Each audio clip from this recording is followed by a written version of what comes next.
Bet you wanna bet that I can get you back inside your head before the summer ends, and spread a little love. Just for a little fun, I'll make you come back to me before the rise of every sun. Baby, it's meant to be, I know you got a man, but he don't understand. You're gonna be a heartbreaker. You're such a love taker. So just suck me in and you can toss me like a cigarette. 'Cause I just wanna be a bad habit, yeah.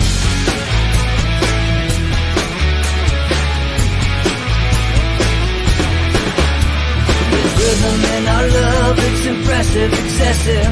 You can't make this stuff up. My chest beats, it's restless, wakes the neighbors up above. Yeah, baby, come and show me love. Baby, come and show me love. Because you're gonna be a heartbreaker. You're such a love taker. So just suck me in and you can toss me like a cigarette. 'Cause I just wanna be a bad habit, yeah.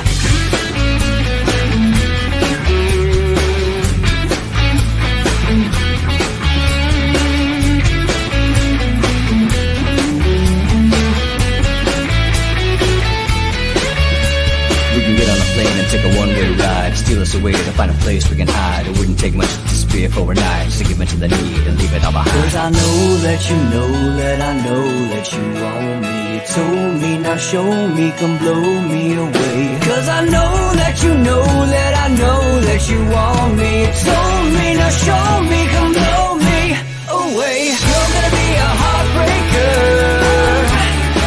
You're such a love taker.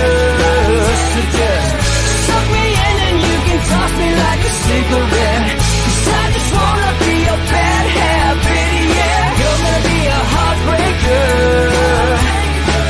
You're such a love taker. So just suck me in and you can toss me like a cigarette. 'Cause I just wanna be a bad habit, yeah. Suck me in and you can toss me like a cigarette. 'Cause I just wanna be a bad habit, yeah.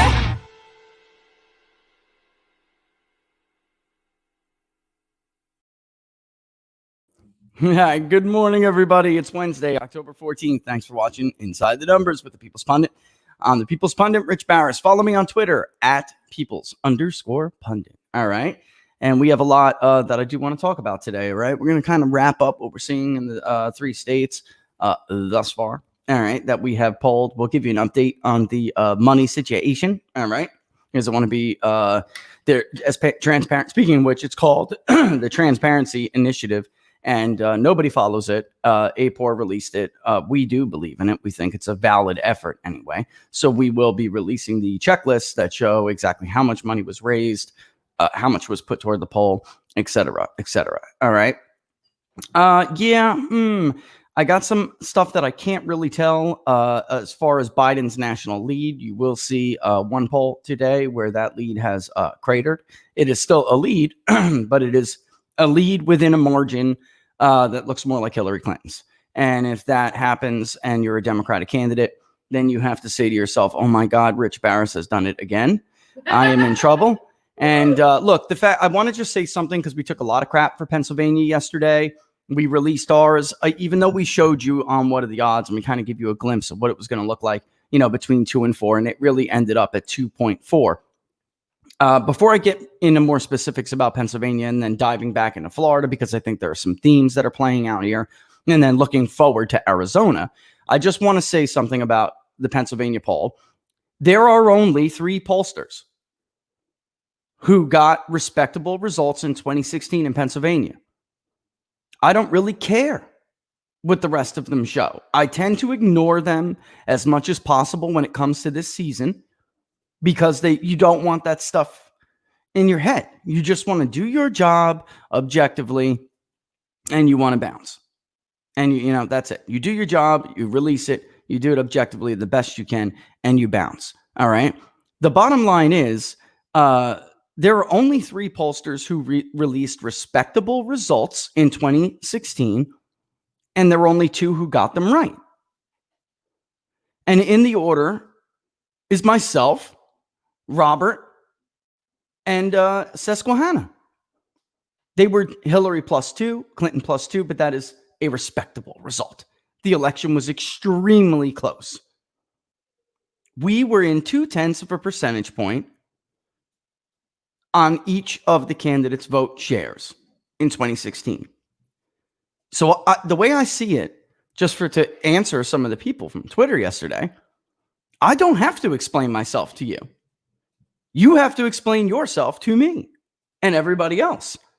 I didn't come up with Hillary +8, 6, 12, 14, or even 4, 5, etc.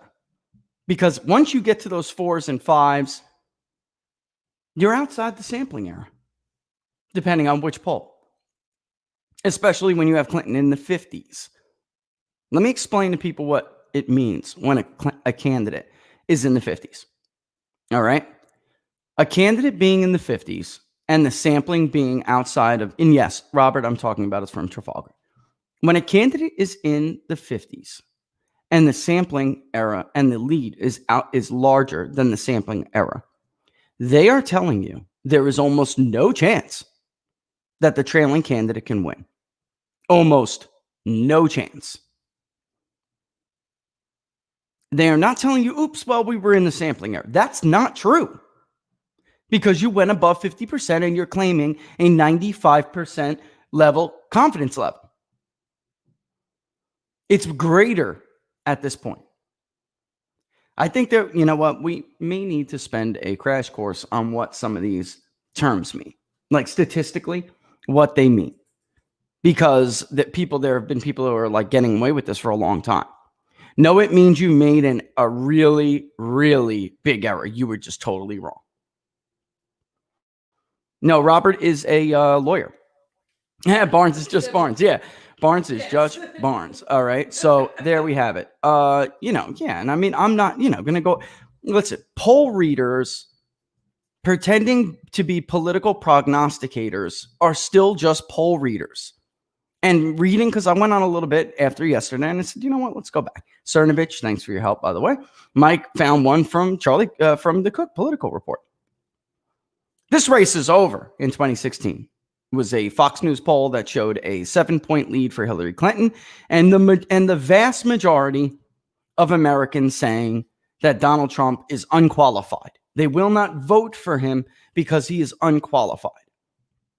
I mean, you would think if you believed polls at face value, then you would believe that the race is over. Okay, you would look at it and you would say, damn, there's just no chance. That is if you believe polls at face value. And then there are others like, Josh over at National Journal. He went through this in 2016. He went through it on the state level in 2018. Then he correctly identified that the 2018 polls were horrible, but he believed them at face value like he did in 2016, and he made a fool of himself. All right? And the Wassermans, the Dave Wassermans of the world, I mean, these people just read polls. They're not pollsters, so they don't know what the hell they're talking about. They believe everything at face value. Let me put it this way. They are unqualified and unable to look at public polls, many of whom don't release enough information to even do this to begin with, but they're unqualified and incapable of looking at a public poll, looking how it was conducted, and seeing maybe where they could be off the rails a little bit. For instance, when Dave Wasserman tweets out a Metro News poll that shows Trump is leading in West Virginia 53-39, which he won 68-26 in 16. Then he'll call it the most horrific poll he's seen of the cycle. And then Josh, being, the poll reader that he is, quote tweets it, he's losing his base. Okay, let's have a little history lesson. There weren't that many polls in West Virginia back in 2016, but the Metro News poll, they were Trump plus 18. Are you ready? 49 to 31. That's right. Under 50% in a state he wound up winning nearly 70% of the vote in. He won 68-26. Their early fall poll was 49-31, and then they just quit because, they quit. In 2018, WSAZ poll found Manchin leading by 16. Does anybody know how much Manchin won by? 5 points. If you go back even further in West Virginia, in 2014, there was a legitimate 10-point, this is going to be a 5-point race, a 10-point race for a long time. So maybe if you were just more than a poll reader, you would go back and say, wow, that's an 18. Wow, this poll's so bad. Trump is only leading by, 18, whatever it is, or 14 points. Well, he led by 18. He's at 53. He was at 49. I mean, it's important for people to remember Trump was never above 50, like anywhere. Anywhere. So, I mean, let's get a little bit real. Let's get real. He's losing his base. West Virginia is a uniquely anti-Clinton state. She had made Cole comments specifically, right, guys? People remember this. Somebody like a Joe Biden, you would expect to do a little bit better there, but to claim he's losing his base, come on, man. That's just foolish. That's foolish. That you don't understand what voters make up which coalitions. You're just foolish, really. He's not losing his Appalachia base. I don't know how many times these people, they're overpaid, Laura. Like, they offer nothing of value to the conversation. They're basically, because they don't understand, they just don't understand how they're conducted. They speak about things they don't know and understand. Like, they're not pollsters. They don't get how this is done. All they do is take it completely at face value and then try to pretend to play numbers with it. That's really where it is. Look, I know Republicans look stronger in the early vote, and we are going to talk about that. I know Republicans look stronger in the early vote in some of these states, which does contradict what I'm saying. What I'm telling you is give it a couple of weeks. Democrats do seem to ramp things up. And the vote from the Republican side, it does. In Wisconsin and Michigan, the early vote looks bad for Democrats. But I'm saying, and in Pennsylvania, it looks bad for Republican. I caution you guys to stop reading the early tea leaves. We have weeks to go. In Florida, we hear this every year. The difference is the fundamentals are the fundamentals. They don't have the votes to go to draw from in Florida anymore. All right. They just don't have those votes. They used to have 500,000+ votes to draw from. And then come election day, when Republicans march out to the polls like they did in 2018, like they did in 2016, what I'm telling you is the Republican base is bigger now and the Democratic base is much smaller. Florida has gotten fundamentally more Republican, much more Republican actually than in 2016. That's why you can lose independents by, allegedly anyway, 10 points and still win the damn state. So just give it time. If it looks like Republicans are doing bad in some areas, it may be different in a week. Republicans tend to close that gap at the end, the in-person early vote. But none of this matters, and I'm falling into my own trap here because this is a very different kind of an election. There is nothing you can really compare this to. There is no way you can go back, and Larry Schweiker, God love him, he keeps doing this and he's misleading people, frankly. He's misleading people. You cannot do this. In 2016, 2018 even, or 2012, there weren't pandemics. There is going to be far more people who vote by early ballot. And that's just the way it's going to be. There is no Democrat in-person early vote that's going to surge in Florida the way it has in the past. Many of them will probably just fill out an absentee ballot. And Republicans used to do better in absentee ballots than Democrats. And that's how people would kind of measure it and gauge it. It's not going to be like that this time. It's not going to be like that.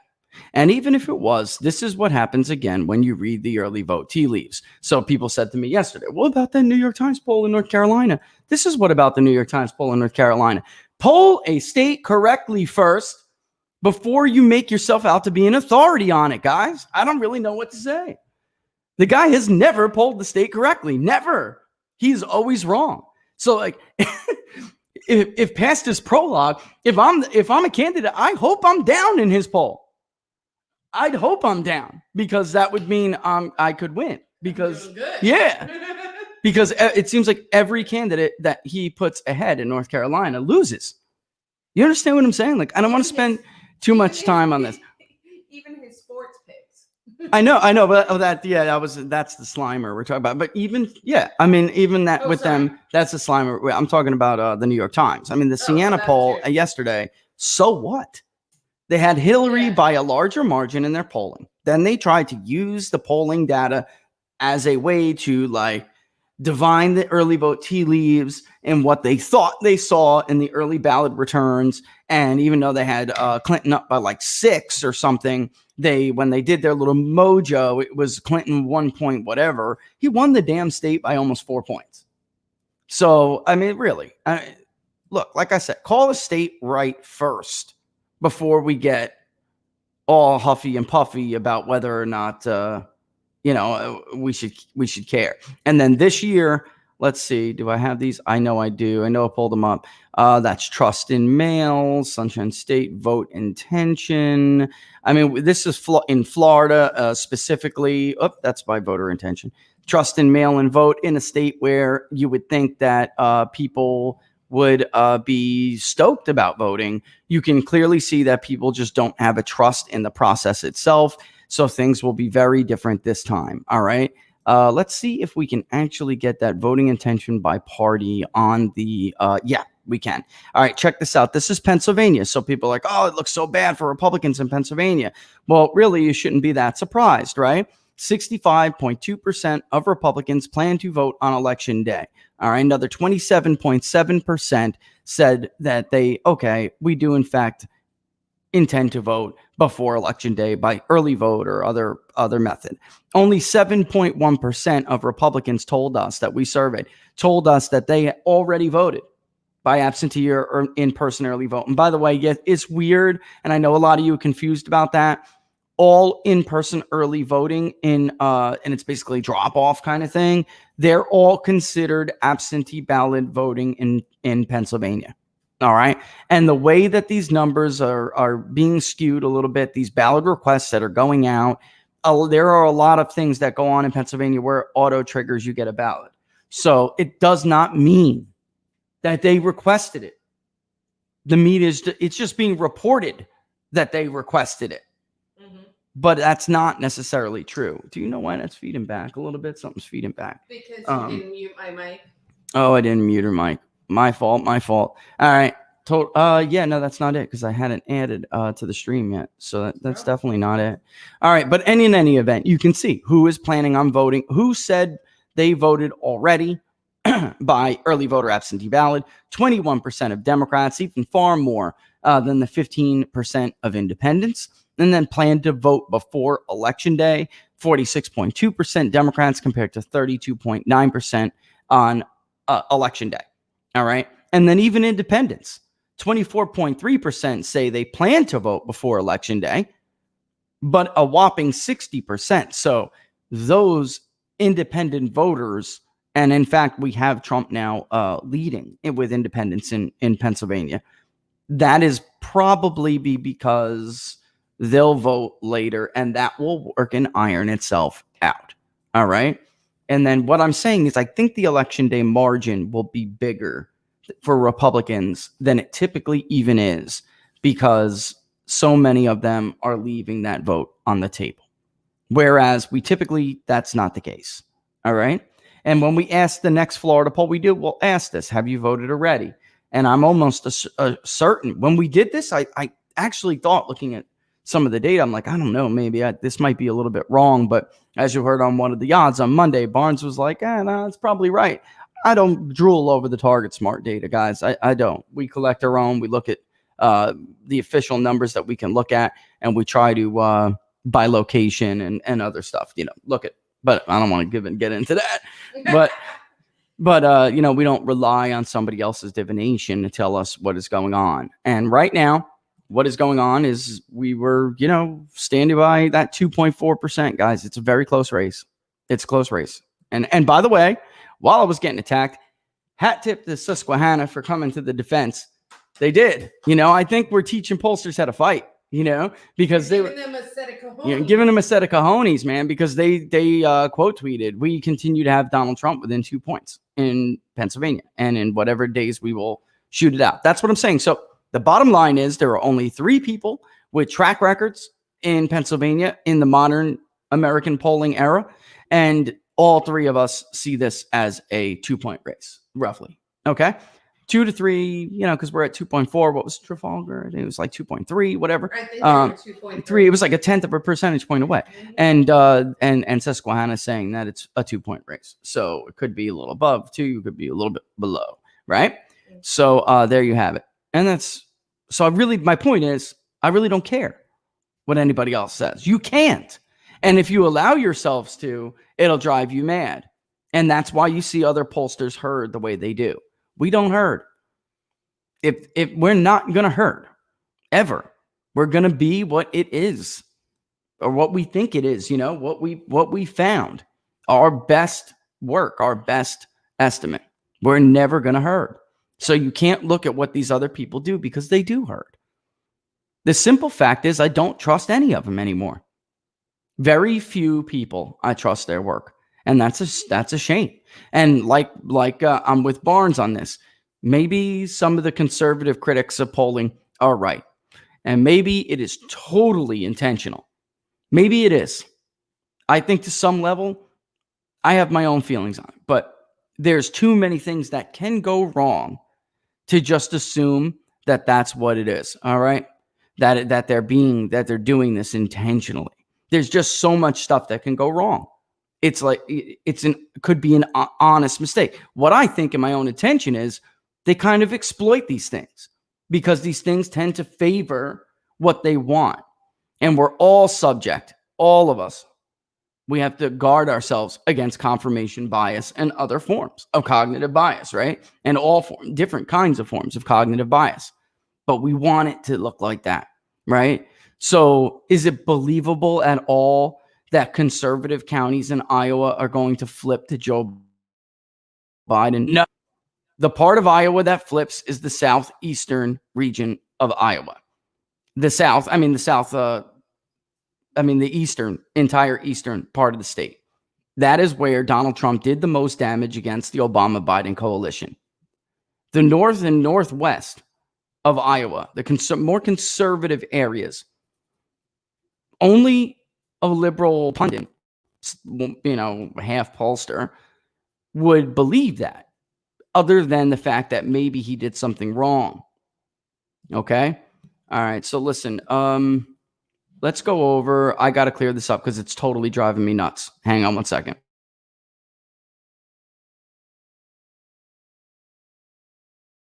You did. You're not. There she is. Okay. Let's. Wait. How about now? Let me talk. I still hear it coming out of there. That's what it is. I hear it coming out of there. I'm sorry, guys. It's driving me nuts. And I can't. I'm hearing myself like a second after over there, coming out of whatever device is over there. And it's driving me crazy. How about now? Let's try it. I hear it. That's nuts. Maybe your volume is just too high. I don't know. But it's crazy. Yeah. It was your volume was just too high. Sorry. All right. Sorry.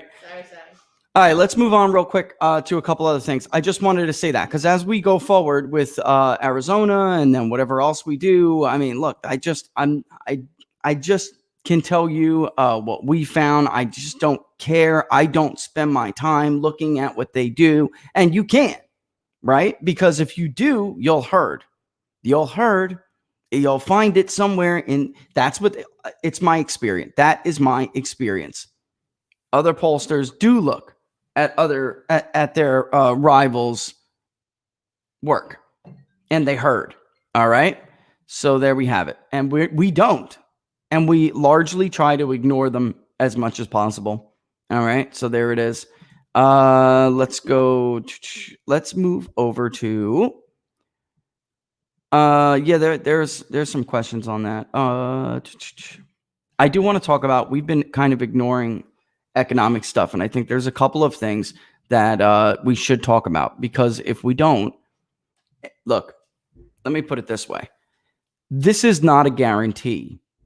All right. Putting aside all of the political talking points, the Dow returning to where it is, and the market is not the economy, that's for sure. But if you have a 401k, you damn sure care about the market now, don't you? Right?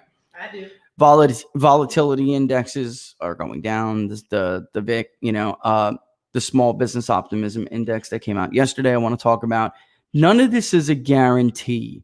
So if we change policy, we will course correct, or not course correct. We will change course. And the recovery that we're seeing, in spite, by the way, and the small business optimism index is another piece of data to explain why labor indicators are suffering. Not suffering, they're just not coming back as strongly as everything else. And this is not a given. If we change course, then we will throw away what could be a huge fourth quarter. All right, it's going to be a huge historic third quarter. What's the Atlanta Fed at now? Like 35%, 35.7 GDP growth in the third quarter. That would erase the first and second quarter negative readings. And we could seriously come in, and if the fourth quarter is positive, all right, and I mean solidly so, the trajectory that it's headed on right now, like first we get a third quarter of positive 35.5 or something in the 30s, and then we get a fourth quarter of 10, even 15, whatever. We could have, and it's not just a positive year, but an astonishingly strong annual rate. Think about that for a second, folks. We cratered in the second quarter. The first quarter, despite what the media told you, the first quarter was not going negative.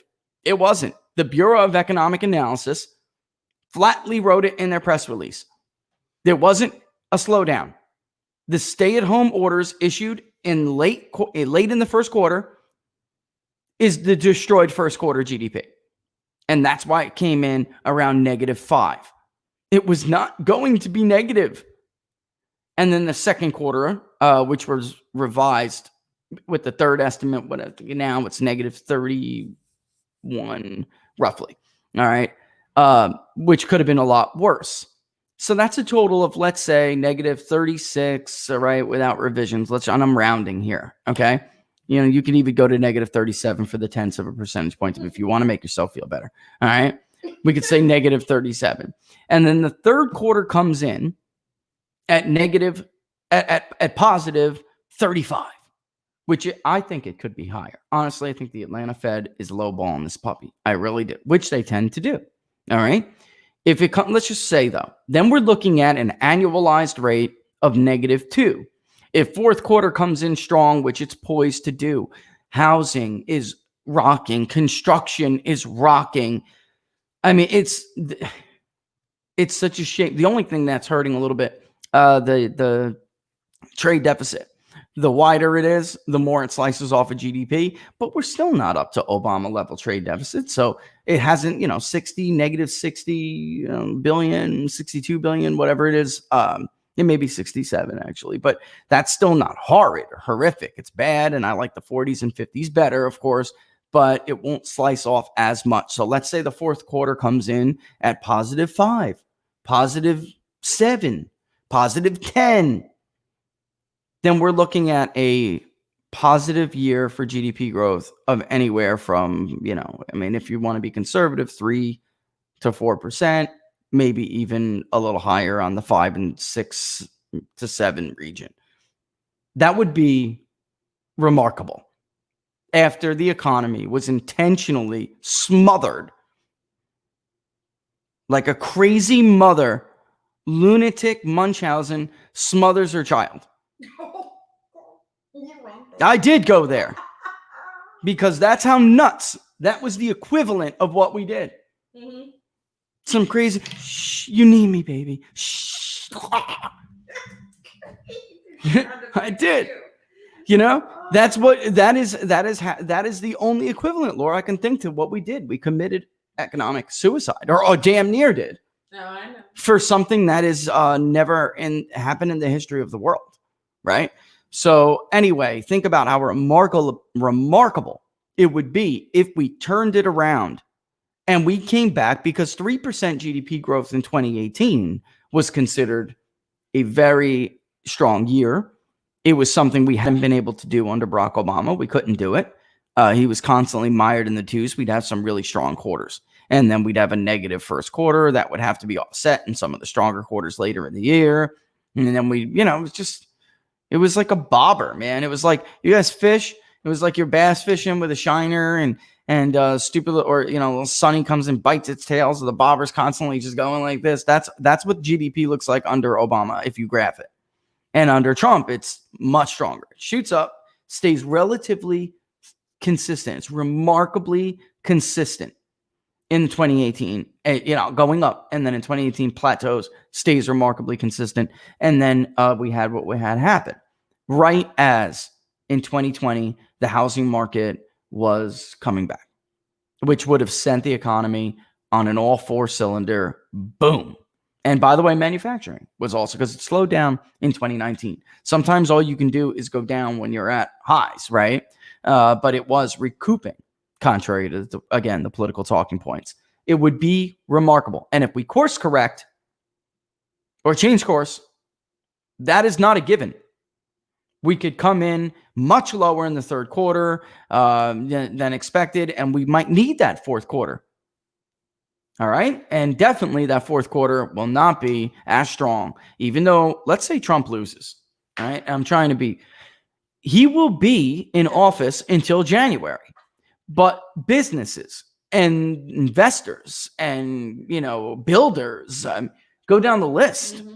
They will know that Biden is going to take over, and they will adjust their policy and their business plans accordingly. And that will be the end of it. You'll see things. You will. You will see it happen. Everything. This is not a question of, it will come to a halt. CapEx will freeze.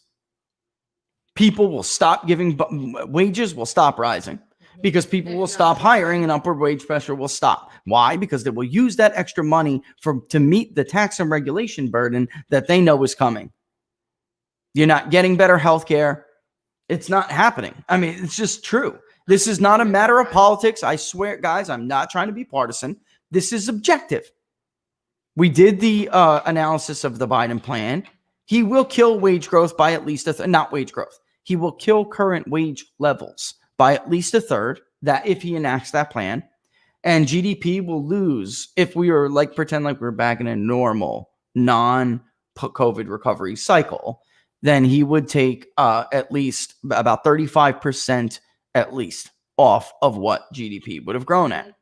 So, and by the way, these are conservative estimates. They're conservative estimates because you really can't account for some of the other stuff that happens when you impact one area of the economy, right? You just can't. I don't care how much the Tax Foundation tries, we try, the Brookings Institute tries, the CBO tries. There's always something that comes out of left field because it's very difficult to not be static. If you're trying to dynamically assess something, it's very difficult. And there's always mess ups. There are always, so that's right. Oh, and consumer spending will absolutely, that's right. All of these homes that are being built, that will stop.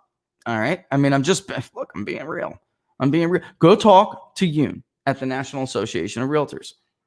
Go talk to the National Association of Home Builders, like we do all the time. Go speak to the National Federation of Independent Businesses. Go speak to Bill, the NFIB, which we're going to look at the survey in a second here. Go ask Bill what he thinks will happen with CapEx, with small businesses and hiring plans and business conditions. Some of this stuff is just not up for debate. We have numbers to prove it. And when we come back, we're going to do just that. All right. Because we would never have saw this index do what it did. But I'm 5 minutes over the break. So let me take a 30-second break. And then I want to do this story. When we come back, folks, we will go over this story. And then on the next segment, we'll talk about Arizona and what we've done so far. All right. So I do just want to take a little bit of time today, guys. I think it's important to discuss the economic side of this thing. All right. Because everywhere we ask, are you better off? Are you better off? Are you better off? And even Gallup, 56%. People feel good. And it's at least a story to explain that this is not a given, right? This is not, what's the word I'm looking for? It's not promised. Yeah. That's right. That's what I'm thank you. It is not promised. All right. So we'll be back in 30 seconds. You're watching Inside the Numbers with the People's Pundit. Follow me on Twitter at peoples_pundit.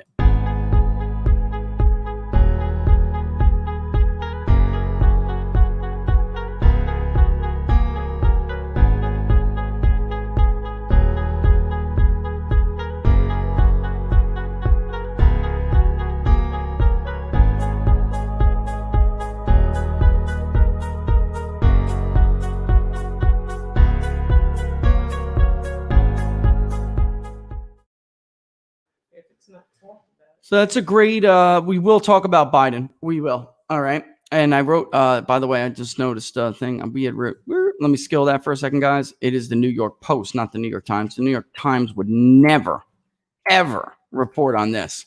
Never. Biden is busted. We noticed your comments in the thing during the break, on the chat during the break, and we will talk about this. The deal is, though, I already knew a lot of this because of Todd Wood at Creative Destruction Media, who has been blacklisted. And Todd Wood, he posts, actually, I've been noticing him posting a lot of our videos, so that's not the reason why I'm saying this. I'm just saying it because it's true. He has had on the record conversations, on the record. He'll drip a source. It's kind of his style. And he'll say, we got this on Biden. Then LinkedIn will throw him off. Twitter will ban him. They did. I mean, they eradicated the entire staff, like 20 accounts. All right. And he had people, like, he would drip it and he would say, we got Biden on this. Investigators in Ukraine found this. And then he would get attacked. Google News would send, threatening messages. All sorts of stuff. They just simply want to hide this from people. It's that simple.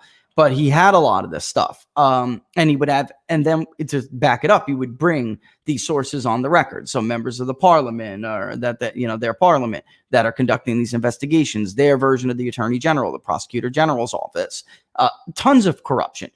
Ironically, a lot of it had to do with Biden's anti-corruption bureau, NABU, okay, which is a complete Marie Yovanovitch, love them, but it's a complete cesspool. It's like our Justice Department. It's corrupt. And not everyone in our Justice Department is corrupt, but unfortunately, Maine Justice is corrupt as hell. And he was trying to get this out to people, but he didn't. And the New York Times would never report this stuff, but a lot of the evidence for this stuff has been available. It has been available. And in fact, we would have known about this 4 years ago if it wasn't for the Marie Yovanovitches of the State Department banning these people from coming here, making their lives difficult. They dropped a dime on one of Todd's sources. He was arrested in Germany on his way here to testify. All right. Crazy stuff you've never heard about. Never.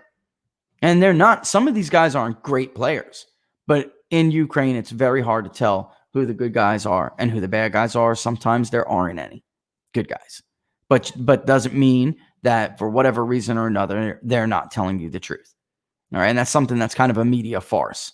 Marie Yovanovitch was such a helpless little woman and such a great professional. She was just a career public servant who put herself on the line for years and, served the country to the best of her ability. Marie Yovanovitch is a cutthroat, hardline nutcase who in Kiev, they can't stand. Why? Because she was actually very friendly with the regime of Petro Poroshenko, like we saw Biden was, in fact. And by the way, Todd had audio clippings of them way before that ever became a story to bury in America. He got the audio, and you can listen to Biden talk to Petro Poroshenko yourself. And you can hear whether or not Biden drops a quid pro quo on him every damn conversation they have, which he did. And it's they hated her because she was loyal to the people, the players in the Petro Poroshenko regime.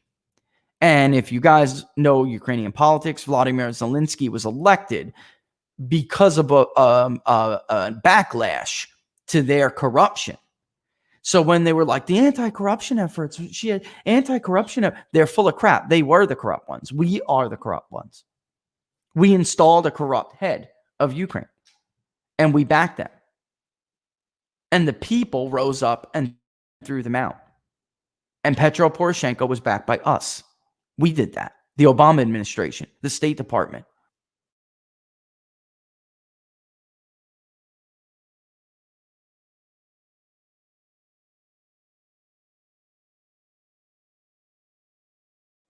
who tries to use who tries to form the destiny of others.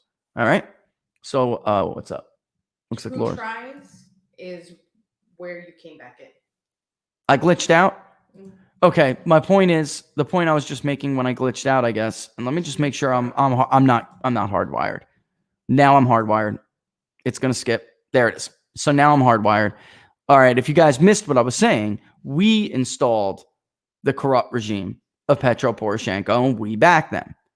That was Marie Yovanovitch. The Kiev couldn't stand her, Marie Yovanovitch, because she was friendly to them. Vladimir Zelensky was elected as pushback against that regime's corruption.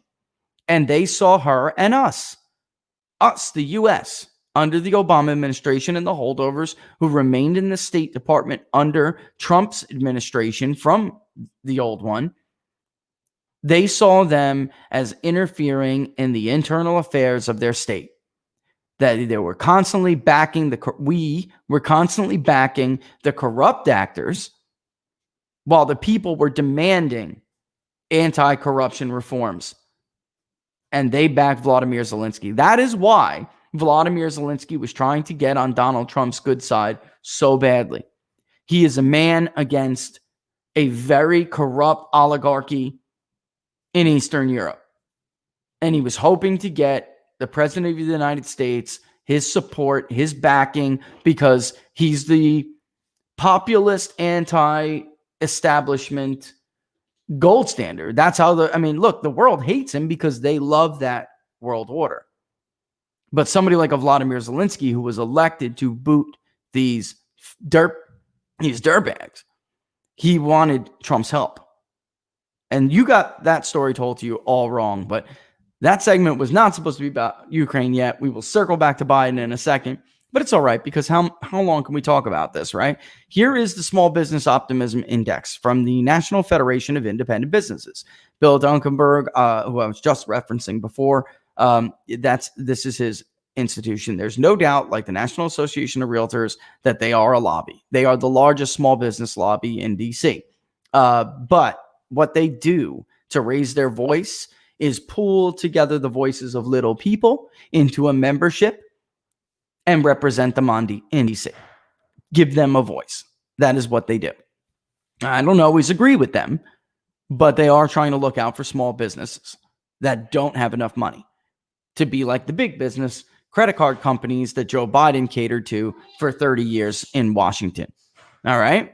So anyway, small business optimism returns to historic highs in September. Small business owners are resilient despite uncertainty and politically driven state and local regulations. Washington, here we go. The National Federation of Independent Business Small Business Optimism Index returned to historic highs in September, far exceeding the 46-year average, because it's a 46-year-old survey, and beating the forecast 3.8 points to 104. 9 of the 10 index components improved, only 1 declined. Forecast for the survey this month, folks, came in at a low range of 97 to a high of 100 flat. The consensus forecast was 98.5. This was 98.9. This was a very big beat. The index does not move that much. It rises by single digits, low single digits usually. We're talking about 1-2 point shifts. It has moved by, this before, but this is not the norm. It's usually very consistent. So a 4-point nearly rise to 104 flat is a very big beat. People did not expect it. And that is because they understand the impact, the disproportionate harm that these COVID regulations do to small businesses, big business. Amazon, Walmart, right? All of these guys, Silicon Valley, no problem. Actually, these shutdowns help Silicon Valley because people are now on social media and they're using their services a lot more than they would have if they were busy. Not, listening to Benjamin Franklin, idle hands do the devil's work. Idle hands play on Twitter all day. Idle hands play on Facebook all day. And of course, on those platforms, you are the product. You are not the consumer. So Silicon Valley loves these stay-at-home orders. They love these restrictions. They love not making it to phase 2 and phase 3. They're dying for that crap. They have no, and it helps them politically. So Bill, he is the chief economist over there. He says, as parts of the country continue to open, small businesses are seeing some improvements in foot traffic and sales. However, some small businesses are still struggling financially to operate at full capacity while navigating state and local regulations and are uncertain about what will happen in the future. Unquote. Business conditions and hiring plans continue to strengthen, though, really. I mean, they do, rising from 24 to 32 and 21 to 23, respectively. A seasonally adjusted net 23% of small business owners plan to create new jobs in the next 3 months. That's up 2 points from the August report and 22 points from April's low. 36% said they had job openings that they could not fill. The CARES Act, the provision in the CARES Act, because every time I see something like this, you know what I think back to? The early moments of this show. Oh. And arguing about what it would do if we did this, and arguing about what it would do to extend that CARES, or even implement that CARES Act provision, and what it would mean. And the foolishness of people who thought that labor wouldn't be hurt a little. Like these other indicators, they could be expected, and in fact have come roaring back. But public policy should always be tailored to avoid those less agreeable aspects to human nature, like laziness, like fear, like panic. And if you give people the opportunity to not work and survive, they will take that over working. That's the sad truth. Not everybody, but that is the sad truth. We saw this in the JOLTS report. This is absolutely backed up by the JOLTS report, the job opening and labor turnover. That is by the Labor Department Bureau of Labor Statistics. The JOLTS report showed a ton of more hires than expected, a ton of more job openings than expected, and less separations. The problem was there were people to fill these openings. They weren't filling them. Now, we're going to get into what the number one problem is for small businesses, and this has been the case under the Trump administration, which isn't at all that bad of a thing alone in the short term, but we have to be able to have these people have to fill these job openings to make it sustainable.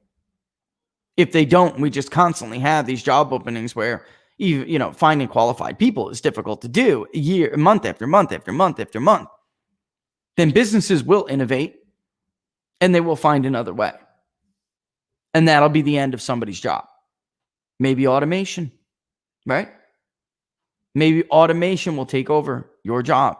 Well, look what McDonald's did under Barack Obama. And that's right. I mean, because of the healthcare, because of the healthcare law. And this is different, though. This is because of people, unfortunately, trying to milk the most out of it. Can we be real? How many folks? I know that most people will choose the integrity of work over mooching. But and I know there's an element that will mooch as long as they can mooch. How many of you know personally somebody who could have went back to work already but have not? Because they're going to exhaust their benefits first. Can we be real? So you have to make, like our great founding fathers understood, you have to tailor public policy and create a system that acknowledges, not being naive, not being stupid, not being ignorant, acknowledges the unfortunate aspects to human nature and seeks to coddle the better ones and nurture the better ones. All right, so business conditions got better. Hiring increased. Openings increased. Now we have a net 23% of small business owners who plan to create jobs in the next 3 months. 22 points above the April low, but 36% had job openings that they could not fill. 21% of small business owners cited finding qualified labor as their top business problem. That was, well, first, let me say this. In construction, 31% cited finding qualified labor as their top issue and slowing new home production. All right. So my point being, how many of you people know someone like this? I know you do. We do. Right. And it can't keep up forever. I will say this, though. Finding qualified labor was a problem before COVID. All right. That's true. And that's fair to say. That is the skills gap that we have been hammering on People's Pundit Daily. We've been hammering about the skills gap for years. When Barack Obama was actually here, this paragraph will tee this up. Under the Obama-Biden administration, small business owners in this index consistently cited taxes and government regulations as their top business problem. That shifted to finding qualified labor under the Trump-Pence administration, an indication the labor market strengthened. All right. So he addressed the tax and regulatory environment issues that many businesses complained about year after year after year after year under Obama, which kept us at the weakest recovery since FDR, when in fact it's supposed to be the deeper the recession, the stronger the recovery. That didn't happen under Obama and Biden because they smothered innovation. They smothered creation. All right, so it didn't happen. Trump comes in, him and the Republican Congress. One thing they did do, they made well use of Congressional Review Act, and they just demolished Obama's regulatory policies, economic regulatory policies. And of course, we had the Tax Cuts and Jobs Act, which was the first tax reform bill, the first overhaul to the tax code in 31 years. All right, so then it didn't surprise anybody when businesses said, all right, we're good on that end, but we need qualified labor. There are too many jobs that we have and not enough people who are qualified to do it. Part of this, if you really look into this, which we have, part of this came from the everyone should go to college movement. All right. Everyone should go to college and not go to vocational schools. Everyone should go to college and not learn HVAC. Everyone should go to college and not get their journeyman's license. Everyone should go to college and not learn how to be a welder. Everyone should go to college and not learn a trade. And then they could not find qualified workers because a liberal arts degree doesn't get you a job. And unfortunately, we had many years of that movement impacting the workforce. And we had a bunch of unqualified working age people who weren't good for anything. All they had was a ton of student loan debt and no skills. All right. So that was an issue. This administration has done quite a bit to answer for that. I wish there was more. I wish they had done more. But Ivanka leads that effort. In fact, I just wish they would have gotten somebody a bigger effort instead of Paul Ryan, making sure his friends on K Street were okay. This should have been legislation. Right. This should have been legislation. Instead, the Trump administration has been left to do everything they can at the executive level, which sometimes is most of the time is not good enough. They had it all. They really did. They really could have done so much. And really what hurt them was failing to repeal Obamacare and spending so much time and political capital on healthcare when now I'm not saying they shouldn't have done that. You can't make promises to the electorate for 7 years and not deliver, but it turned out they didn't anyway. And they got crushed for it. But he was lying. Paul Ryan lied about having a consensus plan. He never had a consensus plan. They never had something that conservatives and moderates, the Tuesday Group and the Liberty Caucus, would have the House Freedom Caucus, would have ever agreed on. And they spent a lot of capital, and there were things that could have been done. Yes. Anyway, little recap though, while we talk about labor indicators. Last week, the U.S. Bureau of Labor Statistics monthly jobs report found the U.S. economy added 661,000 jobs, but job creation was far stronger over the last 2 months than we initially thought it to be. The unemployment rate fell more than expected because of such to 7.9%. In September, the U6 unemployment rate fell significantly to 12.8%. It has now fallen 10% over the last 5 months. As we previously reported now twice, it's part of a monthly thing. The U6 rate, and the last one will be next month because it's meant to be about the election. Joe Biden claims he will build back better. He's drawing on his experience as a post-recession guy. I will build back better. So it is only fair that we compare the records of these two. The U6 rate has now fallen more in 5 months post-recession under Trump and Pence than it did under 5 years post-Great Recession under Obama and Biden. Click on that link and you can read all about it. It took 5 years to fall by as much to comparable levels, even though it never got as high. It continued to rise after the Great Recession was over, after they were sworn in, long after. It wasn't until January 2014, a full 5 years, that the U6 unemployment rate fell to a comparable level below 13% to 12.7%. And back to the NFIB report, 53% reported capital outlays in the last 6 months, up 6 points from August. Of those, 38% of capital outlays are a big deal. That's capital expenditures, capital X, cap X. This is what drives economic growth. Of those, 38% reported spending on new equipment. That's up 4 points. 23% acquired vehicles, up 2 points. 16% improved or expanded facilities, -4. 4% acquired a new building or land for expansion, -4. And 8% spent money on new fixtures and furniture, -1. So if in case you understand what that means, people are getting new things. All right? New things. Not new places, not new furniture and stuff like that. They're not land. And they are, but just less than last month. What they're doing is buying new equipment. Like what? Right? They're acquiring new vehicles, things they know they'll need in a long term. All right. So this is them trying to deal with uncertainty and not understanding who's going to win this election and what economic policy is going to look like. What to do with themselves. Will we have to return to tax and regulatory burdens? Because if so, I'm buying this new vehicle now. Are these workers not going to come back to the labor force until such and such date? What if Trump loses and then Biden expands unemployment benefits and creates chronic long-term unemployment? These people aren't coming back to work. I better buy this new machine. That's what they're doing. It's cheaper. They're protecting themselves. You can't hate them for it. You don't have to pay. You can't hate them for it. That's it. You can't.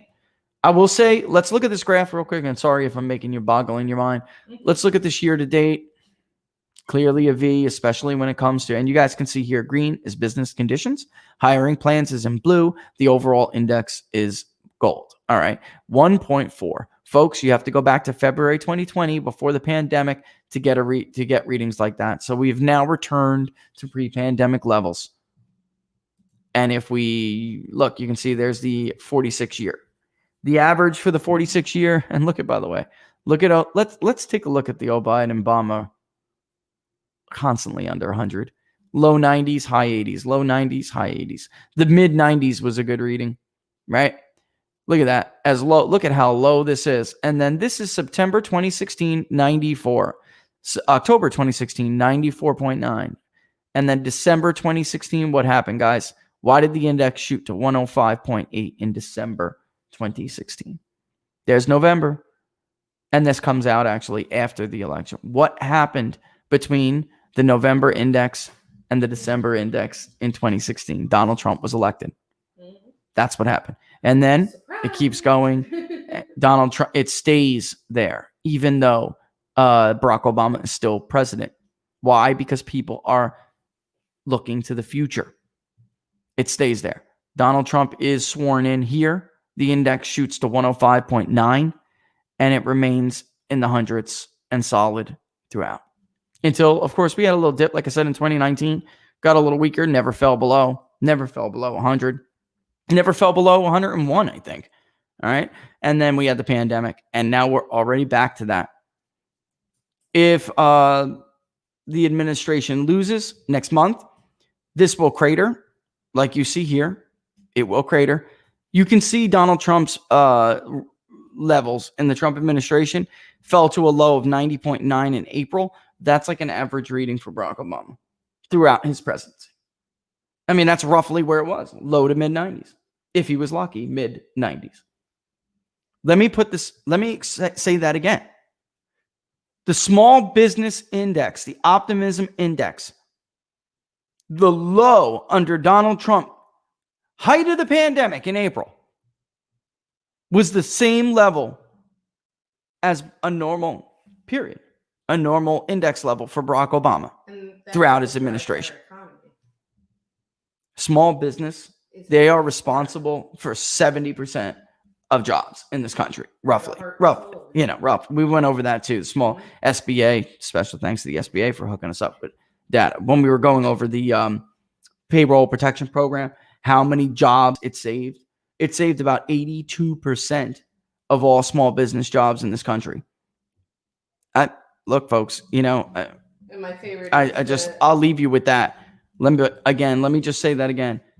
At the height of the recession, the small business, at the height of the recession, the pandemic in April, the small business optimism index fell only to where it was on average under Barack Obama. All right. So there, I'll leave you with that. All right. We're going to take a break here, but Laura, you want to say something real quick before we take a break? Oh, I thought you wanted something to say something. All right, folks. We're going to take a quick break in 2 minutes. You're watching Inside the Numbers with the People's Pundit. Follow me on Twitter at @peoples_pundit. When we come back, we'll talk more polls. All right. And then don't forget to follow on, follow me on Twitter. Follow People's Pundit Daily on Facebook. Click the like button. Subscribe on YouTube. Hit the notification bell. We'll let you know when we're going to go live. Our subscriber count is just like starting to it's been on a snowball, and it's awesome. We love you guys for it. All right. We'll talk about what we raised for Arizona so far. I'm just going to go ahead because I'll give you guys a little bit more in detail when we come back. But if we keep going at this pace, we should be able to make another round. So I'll leave this with you guys, the decision with you guys, because it would be nice if we circled back, but I'll leave that up to you. All right. And then there's also something else I wanted to talk to you guys about. And I really don't know that it's best to do this with you on air, but I think you know where I'm going with this. I think it needs to be done. I think it needs to be aired. All right. So, and we're going to talk about that. All right. And of course we'll talk about polls, but this is something that I need to share with you as an audience. You guys need to be part of the conversation and aware. Yeah. All right. So we'll be back in 2 minutes. I'll leave you with this band.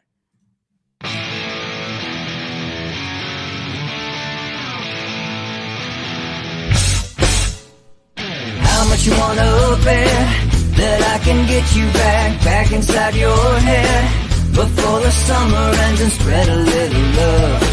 Just for a little fun, I'll make you come back to me before the rise of every sun. Baby, it's meant to be, I know you got a man, but he don't understand. You're gonna be a heartbreaker, you're such a love taker. So just suck me in and you can toss me like a cigarette, 'cause I just wanna be a bad habit, yeah.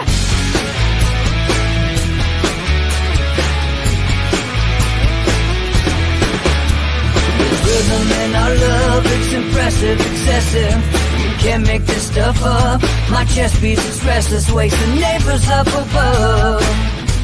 Yeah, baby, come and show me love. Baby, come and show me love, because you're gonna be a heartbreaker. You're such a love taker. So just suck me in and you can toss me like a cigarette, 'cause I just wanna be a bad habit, yeah.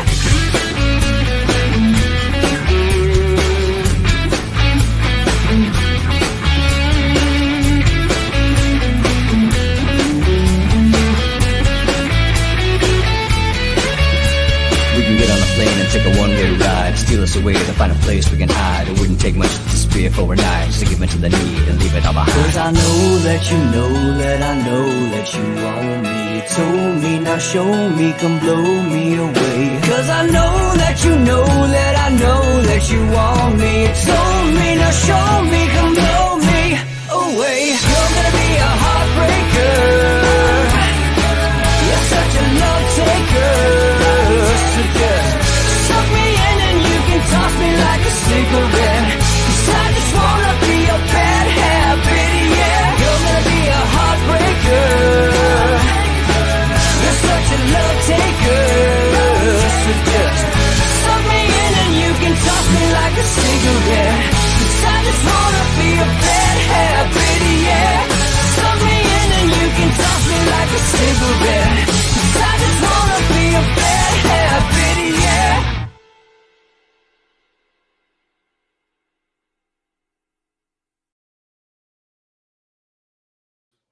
And we're back to Inside the Numbers with the People's Pundit. Follow me on Twitter at People's_Pundit. This is what I was trying to tell you guys about Pennsylvania real quick. I'm going to leave the gentleman's name out of it.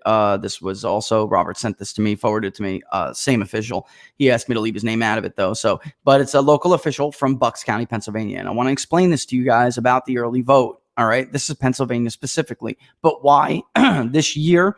It's just one of the many reasons why it is hard. And this goes for whatever side of the aisle you're on. If it looks like Democrats are doing better in a certain state, don't bank on it, because Republicans are far less likely to say they're going to vote early this time. They're going to vote on election day heavily. All right. And if it looks like Republicans are doing better than expected, then give Democrats a chance, because they tend to widen this stuff out in certain states. But either way, it is totally different and not comparable to any other years. And all right, so this is a local official in Bucks County, and he said, I wanted to bring up some food for thought. First of all, this is the first year of vote by mail. We've always had absentee voting, but as you know, these are two very different things. So there's no real history to go on other than the primary we had in June. Second, a lot of people are concerned about the PA numbers for requested ballots by the Democrats in PA, and this is a Republican official. When you request to vote by mail in the primary, you can check a box to get an automatic vote by mail ballot for the general that year only. I'm wondering if that's the cause of the large D requests, as opposed to them being more fired up than Republicans. After all, they did have a primary fight that we did not. Below is my friend's state rep race from the primary in June. You can see the number of Republicans and Democrats that did in-person voting compared to vote by mail. You can see the Democrats crushed it in vote by mail. The R's crushed it on election day. When all was said and done, the Republicans had more votes. All right. Hope that helps. And then the rest is private. I'm not going to read to you. All right. But listen, mail-in vote. This is Bucks. The Democrats were 6,083. All right. Republicans were only in the threes, 3,456. On election day, less than 2,000 Democrats voted, 1,996. How many Republicans voted? 5,140. So the total was 8,079 for Democrats. Republicans were 8,596. All right. That's one of many, but a great example of what I'm talking about here. And there is no real comparable year, because this is a presidential election. And presidential elections really, the voting behavior is different. Voting preferences are different. Partisan indexes are different, stronger. So I'm telling you, you will walk into a trap. You will. And somebody tweeted me before, well, Democrats are ahead by 400,000 in Florida.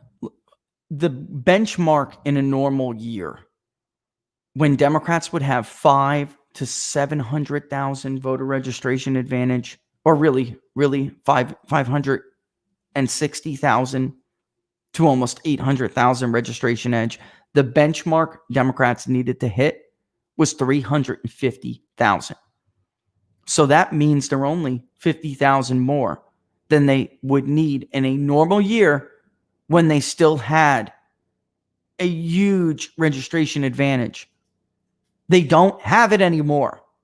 It's down from 360 or 330 or something in 2016 and 560,000 under Barack Obama, who won by 65,000 votes. That's it. He had a huge lead in the early, when you combined all those ballots. That's it. And it was wiped away on election day. They no longer have that election day pool to draw from because their registrations are gone. Their registration advantage is gone. So it leaves Republicans with a lot more votes on the table. Now, there is a downside to Republicans here. They need a huge, if they go down this path, they need a huge election day turnout. And that is what we're showing we have. And to give, just to back up what he was saying, remember what we showed you before. This is Pennsylvania. Look at how many Republicans intend to vote on election day compared to how many Democrats. When we showed you Trump's edge, it was Trump by 2-1 in the election day vote. And that vote is a bigger chunk of the electorate than mail-in votes and early absentee ballots. It's totally, same damn thing. It's really weird. All right. But that just goes to show you what I have been talking about. So a 50,000 difference from the typical benchmark when you lost a 330,000 edge. I mean, guys, just whether you're on the Republican side and you're looking at Michigan and you're like, wow, this looks great. Remember, like Republicans in Florida, Democrats have a bigger pool to draw from in Michigan. All right. Now, Wisconsin may be a little different because in truth, they don't. Democrats don't. They're just getting those, what we call the Obama Walker Trump voter. Mm-hmm. Trump has definitely slipped among them. At least we think so, but it depends on who turns out. And some of these rulings in these courts have broken. Is it normal to, give me a second with that. Okay. So with these rulings from the courts, that is definitely going to hinder the Democrat ability, because what Democrats would have done in some of these states is looked on election day and they would have said, this is how many, this is the early vote. This is we know the numbers of election day voting, and the ballot harvesters would have ran out because they would have had all of that extra time. They would have ran out and they would have said, this is how many we need to get. That's what they did in Arizona in 2018. They saw the election day vote. They got crushed. And that's an 80% male state. But the election day vote was so heavily from McSally that they had to run out and dumpster dive. I mean, that is the crap they did. And what put them over the edge, though, was Maricopa County allowing their precincts to early vote through Saturday, Sunday, and Monday. That is what did them. That's what did McSally in. That is. Now, again, in a state like Florida. And failed to tell Republicans. And failed to tell. Well, they did that on purpose. Yeah. In a state like Florida, there's nobody else to run to. That's my point. There's no one else to run to. It used to be they did, but now they don't. They're even being out-registered in Miami-Dade. Think about that, folks. Think about that. And in Pennsylvania, they still have a big pool. But, it depends. It really depends. All right. Also, too, on the Pennsylvania poll, our electorate, one of those many questions that we had, we see D+5. We don't weight by party. However, if you want to play around, because, we had somebody say the New York Times poll was actually an R+ electorate in Pennsylvania. Folks, if it's an R+ electorate, Donald Trump's going to win Pennsylvania easily. Easily. I mean, that's it. Period. End of story. In fact, we could play with that now if you want. You want to see what happens when I don't know where they're coming up with this stuff, Laura. I don't know where they're coming up with it, because we have a D+5. That's what we have. And if it's D+3 like it was in 2016, or supposedly, the exit polls say it was D+3. We don't think it was, folks. We think that it really was more like D+5. It's just that Donald Trump won a larger share of the Democratic vote than the exit polls indicate, because blah, blah, blah, blah, blah, blah. Exit pollsters are much like, they're having the same problem that traditional pollsters are having. So it's a bunch of graduate students who, I'm just trying to be nice here, but it's a bunch of graduate students who are going to highly populated areas to get the most number of responses that they can. And it doesn't necessarily make it representative of everyone who voted. Years ago, Gallup, they used to run down rural streets. I mean, years ago, it was different. And of course, things were very different back then. All right. So I did have the Biden story up, but we could put that down for a second. And we could theoretically see what happens if the electorate in Pennsylvania was more Republican than we have it in our poll. Okay. Let's pop up the crosstabs. If you guys haven't seen it, it's on Google Sheets. I know we have to get all that stuff up on Big Data Poll. We have somebody working. Maps this year have been difficult for us, folks. We've had a lot of trouble with maps this year. High charts is not cutting it anymore. They're not cutting what we need. And we've been looking everywhere for different ways. They're working great in Everviz, who we use for economic stuff. The maps, though, what we want the maps to do is not working. And we've had we've run through like 3 different kinds of demos, and that has taken a lot of time. And in the end, it sucked. It's not working for us. So bottom line is, it's been late, but we need to get this up on Big Data Poll, even if it's just a press release or something, like in a press release format. All right. So we have it 42.8% Democrat after waiting for age, race, gender, education, region. It came down from 43.8% Democrat to 42.8% Democrat, and Republicans went up from 35.3% to 37.9%. Independents and something else went from 20.9% to 19.3%. So it may not even let me update this without adding all this extra stuff, but I will try. All right. What if the electorate was less independent? All right. Let's say it's 18% independent. All right. And let's say, what were Republicans in 2016 again? I got it, I think, right here. It's just going to take a second to load up, but I think I got it right here. Nope, I do not. Let's do D+3 and see how close it gets with D+3. All right. Because I just don't know where people are coming up with this. Pennsylvania could be R+1. I mean, if it is, maybe it is. And in our polling in 2016, it was dead on accurate, but it wasn't. The electorate was more Republican than we thought. I think we had a D+5 in 2016. I believe. All right. So in 2016, Pennsylvania was 39% Republican, 42% Democrat, 20% independent. So let's try that. All right. Let's make it 20% independent, 39% Republican, and 42% Democrat, right? Isn't that what I just said? 39, 42, 20. Yep. All right. So let's do that. And then let's update it. It may or may not. It's got to be duh, of course. See, exit polls. When I tell you guys exit polls don't add up, they don't add up. Do that in your head real quick. It is 19% independent. I told you, basic math. Look at exit polls. When I tell you they're wrong, basic math, folks, they don't add up. It looks like it's failed. It's probably because it's old. Let's see if it actually applied it. It may have applied it. Let's see. Maybe not. You guys can see my screen, right? Yeah, it's not applying it. I'd have to add everything together again. I'm not going to do that live on the show. It would probably, and actually I can do this in my head real quick. If it was D+3, I can do this in my head. If it's 44.6% for Donald Trump and 47% for Joe Biden, and it was less, if it was less Democrat and ended up being D+3, Trump, let's say he takes 9.1 and Biden takes 9.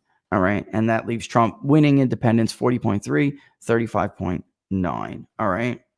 So that would make, so Trump would win. Now that would kind of stink in some respect if it comes down, because 9% of 43 is more than 9% of 42, right? So Trump would lose some of that vote. All right. So remember these numbers as I give them to you. All right. 21.4. Okay. 21.4. Got that? 21.4. Yep. And then, 20 or 19. We said independents will be 19. Yes. 21, 21.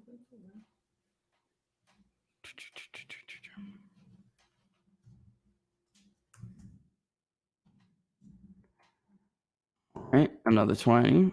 Yeah, that would put Trump at about 46, and Biden would fall. It would be about even. At D plus 3, it would be about even.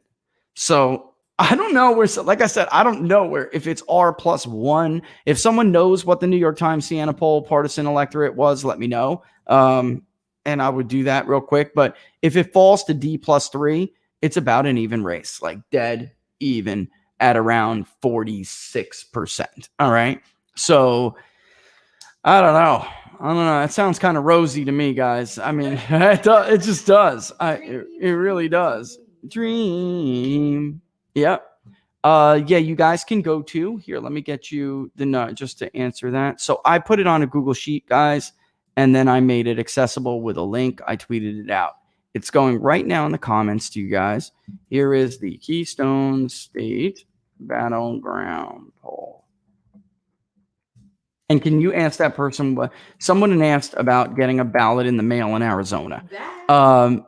What county in Arizona do you live? Okay. That was on Periscope. All right.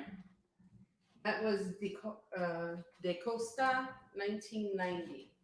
Where are you is the question. Where And I'm asking that for a reason, because most Arizonans already do vote by mail. It's possible in their last, it's possible. I was requesting mail, call your county recorder, submit a written ballot by mail request form. It may have, and they may have something where if they voted in 2018, there may have been something that triggers. Yeah, because I'm looking at Maricopa and it's a new recorder. So I'm wondering it's a new one from the conservative one that used to be there for years. Fontes, however you say it.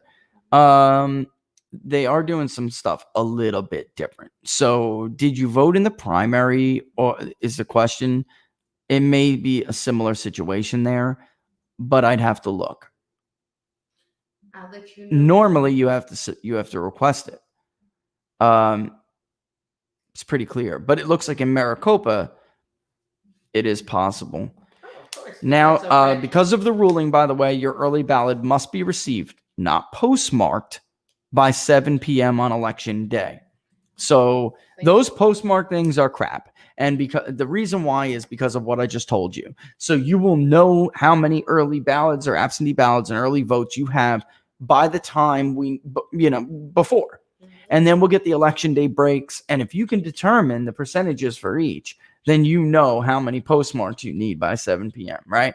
So you won't get the election day numbers in most of these states by then, but you can sure as hell look and decide how many ballots you might need. I just, I don't like it.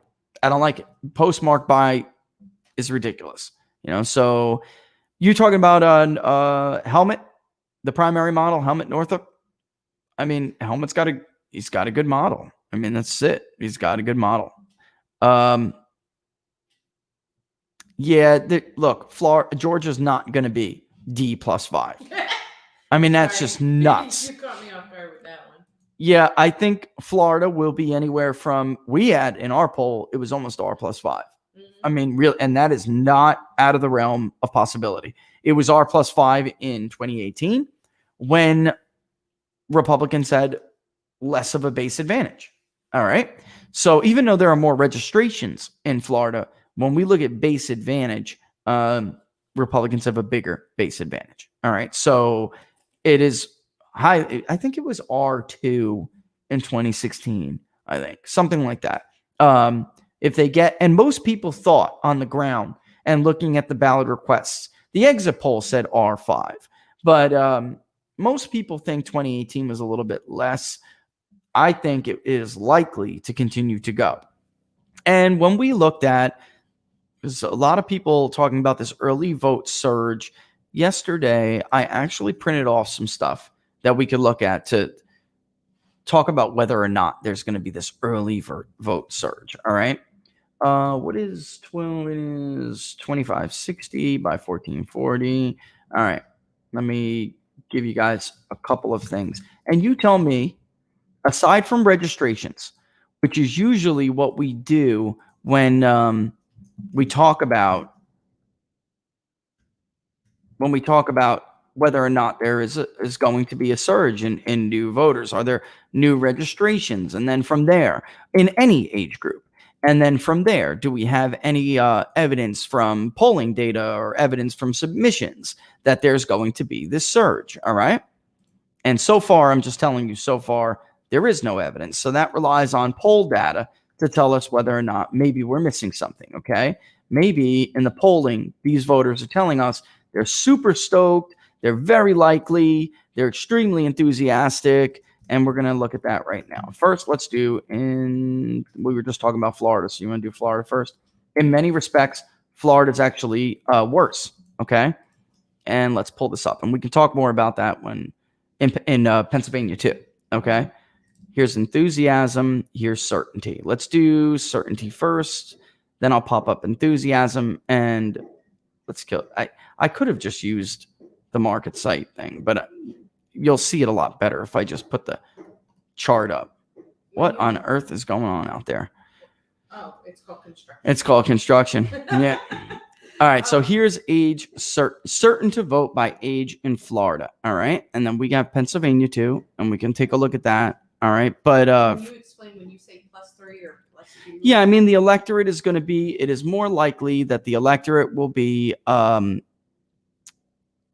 right. So if I say R+3 in Florida, it could be, for instance, that 42% of the electorate was Republican, 39% of the electorate was Democrat, and the remainder, of course, would be independent others. All right. So that's what I mean by R+.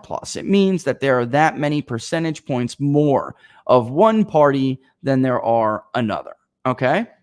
So looking at this graph right here, there's a couple of things we can look at to decide whether or not people are going to come out to vote. All right. And one of them, enthusiasm, registration numbers, self-reported, whether they're certain or not. And then, of course, returning actual ballots if we have age demographics, all right, from voting. This is Florida, and in a second, we'll look at Pennsylvania, okay? But in Florida, this is, are you certain to vote? And then in Pennsylvania, we know because, and then there's likely to vote, meaning the odds are 50, greater than 50-50. And then unlikely. The average was 86.5, which, by the way, we're finding in a lot of places. It's roughly the same, and it's right on par with 2016.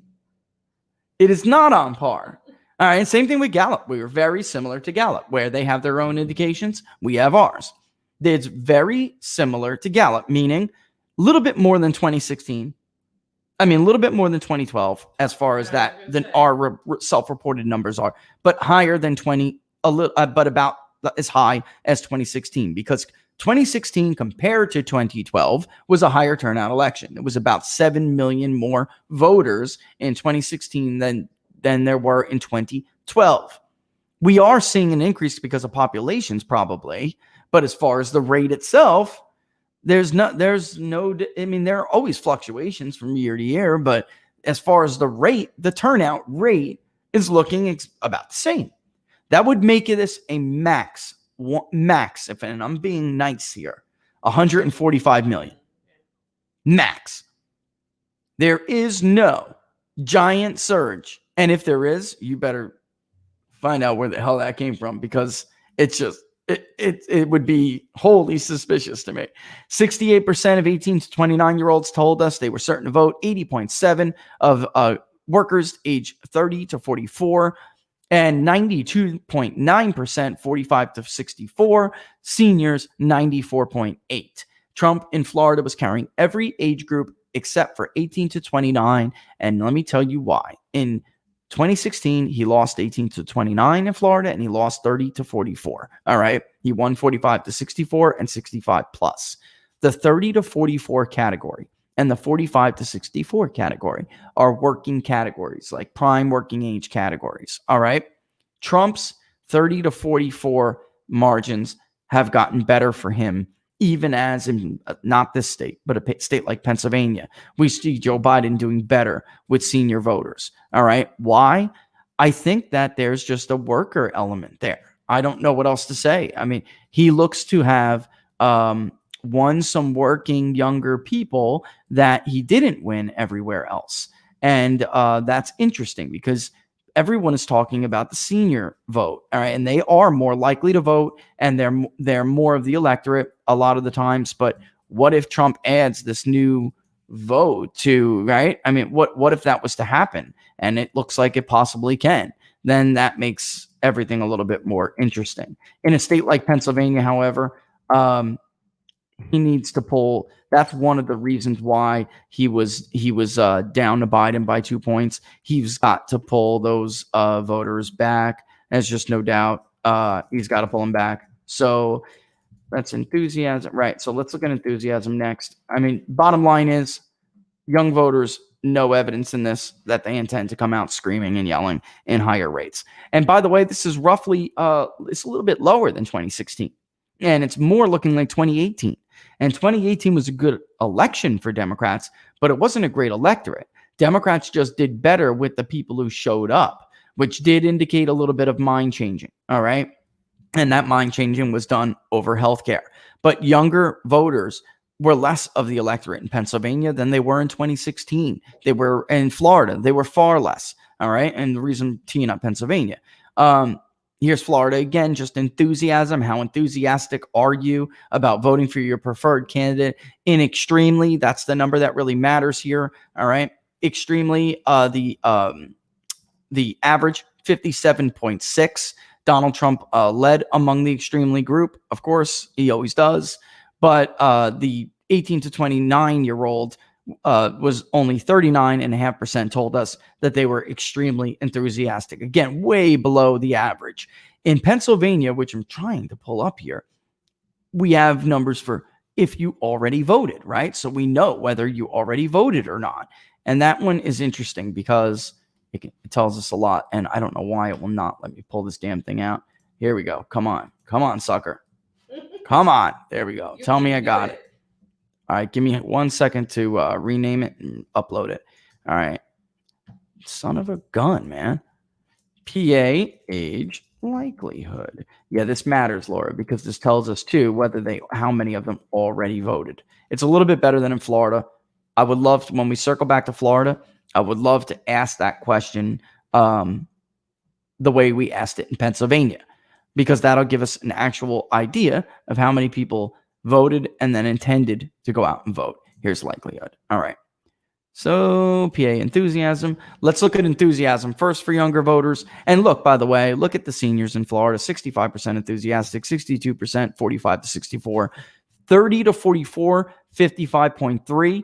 The reason why Trump was flipping that group in our polling is because Trump supporters who are workers, 30 to 44, I think he changed some minds in younger voters. I do.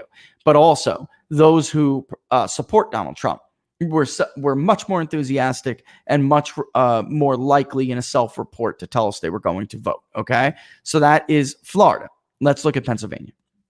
Here's Pennsylvania's extreme enthusiasm was 56, close to Florida. But a little bit low, right? A little bit lower, I think. Florida enthusiasm. Yep, a little bit lower than Florida, about 2 points. 18 to 29, only 44.8%. 30 to 44, 49.8%. 45 to 64, 57.7%. And then 65 plus, 66.4%. That's enthusiasm. And we asked in Pennsylvania, unlike Florida, we asked if they voted already or if they're certain to vote, blah, blah, blah, blah, blah. Certain to vote or already voted. And I must have made this the wrong size because it's clipped. All right. 18 to 29, only 67.4%. 30 to 44, 81. 45 to 64, 90.6. And 65 seniors, 93.5. Okay. Well, do they plan? Are they certain? Are they likely to vote? Meaning the odds are greater than 50-50. Maybe a ton of them are. They're not. Everyone else is in the high 90s, in the 90s and above is the fair way to put it. Even high 90s. All right. 96, 99 seniors. Very likely. You have 11.3% who are in the 18 to 29 category who are unlikely to vote. And I want you to keep in mind with those numbers, those don't include people who said they were certain not to vote, right? And they were overwhelmingly 18 to 29 years old. All right. Just remember that. And of course, they get screened out. They're gone. They're out of there. If they told us they're certain not to vote, we look and they indeed are not voters. Maybe they had a chance to vote in an election. The reason why we keep some not certain nots, that's very rare that we'll keep them, but the unlikelies is because we will look at some people and they will say they're unlikely, but they voted in like midterms, so it's like you're full of crap, right? They're going to vote. And then the modeling says, yeah, that's a voter he's probably about 70% chance that voter will vote. So we keep them. All right. And that's why there's like so much that goes into this. That's why it takes a while for us to process this data. And that is why I tell you all the time that if somebody claims that they polled overnight and then turned this thing around and they got the folks, that's not how processing works. I don't care if you have 10 people working on a project or you have 2 people working on a project. It doesn't work that way. Good luck. Yep, exactly. You did, and if you get right, then you got lucky. And that's about it. And I eat jumbo shrimp that are jumbo. Yeah, right. There you go. No such thing. No such thing, right? But you just did make me hungry for leftovers of last night. Anyway, all right, it's 11:37. We'll take a quick break. And I do see that there are a ton of questions. I mean, it isn't Friday yet, but try to answer some. I wanted to go over the Biden thing. Can we go over the Biden thing in the next 20 minutes when we come back? I'm only taking a 30-second break. Don't forget you wanted to discuss something else. Oh, we'll do that at the end. All right. Remind me. Even if I got to go over a little bit, remind me. All right. We're going to take a real quick 30-second break. We'll discuss the Biden stuff. I just wanted to show you that because I am getting a lot of people asking me about whether or not they think there's going to be this, surge in young voters. It's not there. There's no evidence. In fact, there's evidence it could be worse than 2012 for that. All right. Which would mean Biden. The reason why this race is where it is because there are some older voters and white voters that have essentially bounced on Trump. All right. And that doesn't mean they won't come back. I'm just saying that it is what it is. All right. So we'll take a 30-second break. You're watching Inside the Numbers with the People's Pundit. Follow me on Twitter at @peoples_pundit. Thank you for the contributions to the Public Polling Project. That's something else. We'll mix those two things together. All right, Laura. And for those who just did, I see there is. If you want to, it's paypal.me/People's Pundit or Venmo.com/People's Pundit. And like I said, I'll give you a brief thing today, but Fridays on Free Will and Friday, I'd like to use until we're the election as a day where we could go over like kind of the books. Sound good? All right. And we'll use the question time too, of course, but we can at least go over the books a little bit more detail. All right. So there it is. Be back in 30 seconds.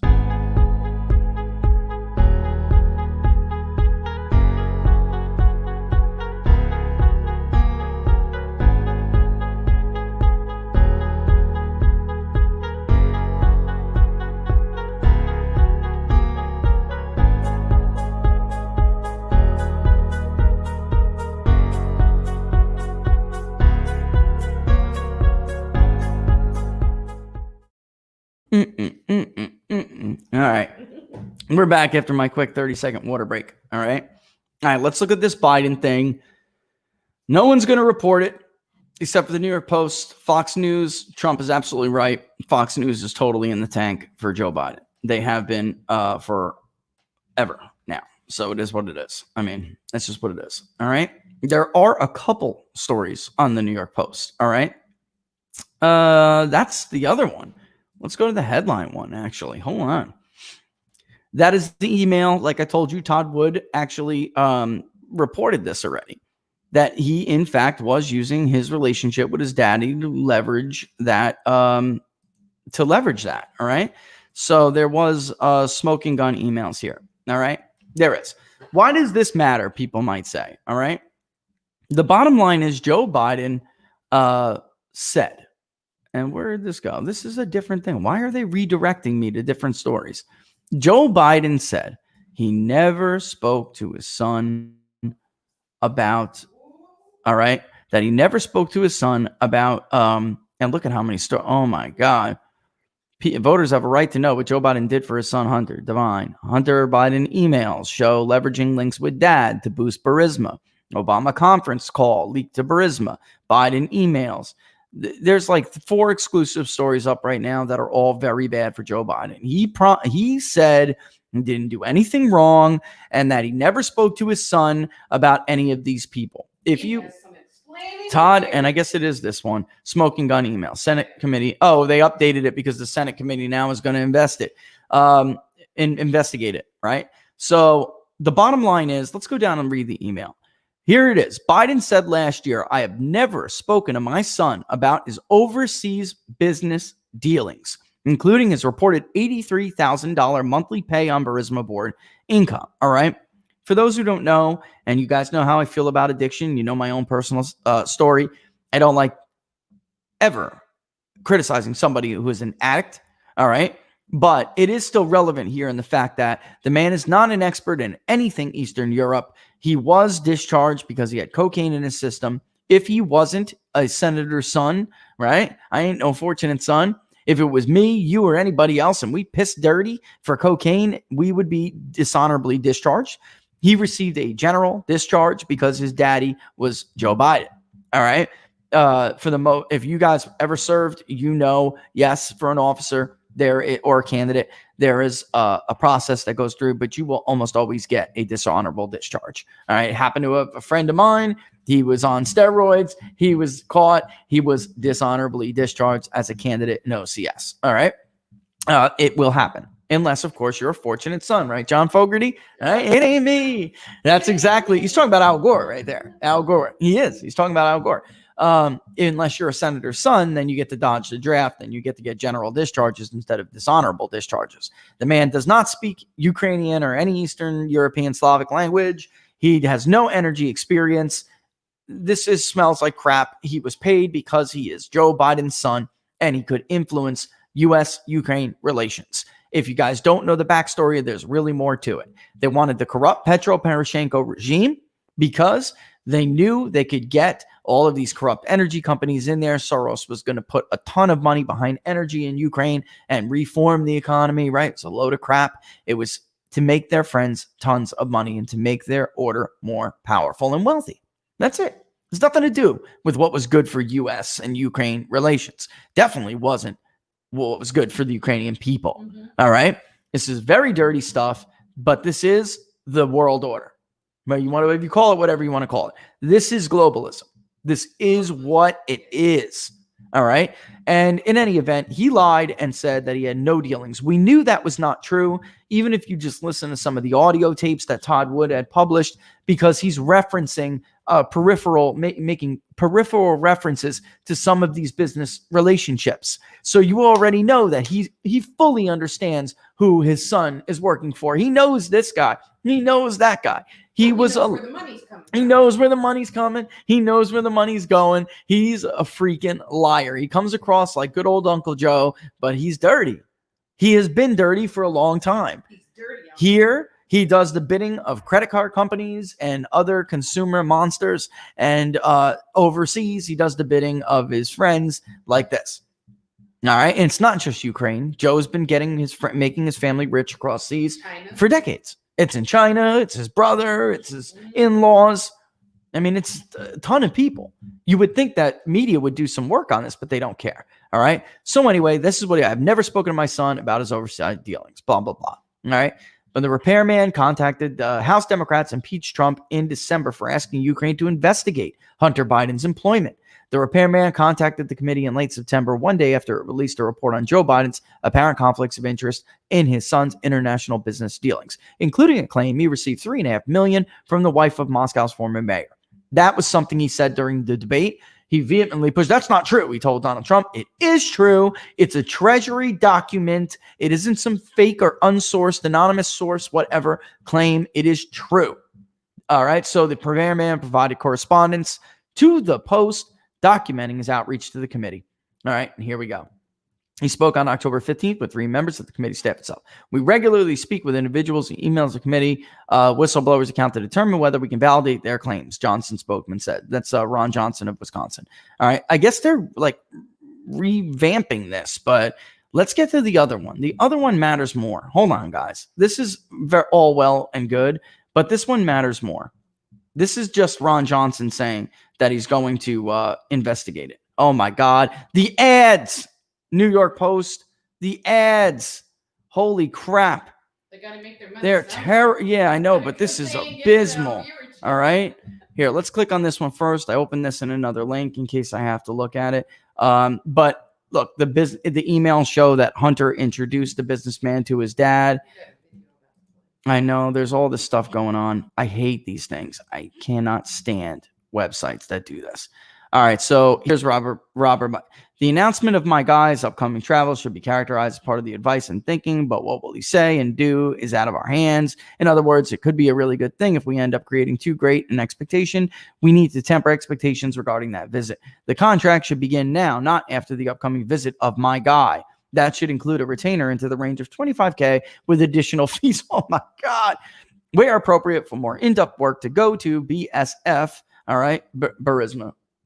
Fine. All right. For our protection, complete separate from our respective deals regarding board participation. This is so disgusting. It is, man. It is. But wait, this is, I want to read another email because this is the email that really matters. Here we go. Vadim Bazarowski. Dear Hunter, thank you for inviting me to DC and giving an opportunity to meet your father and spend time together. It's really an honor and pleasure. Remember when Tucker came out with that freaking that image, and then they were like, "I take pictures with everyone and play golf with it." But that's okay for them.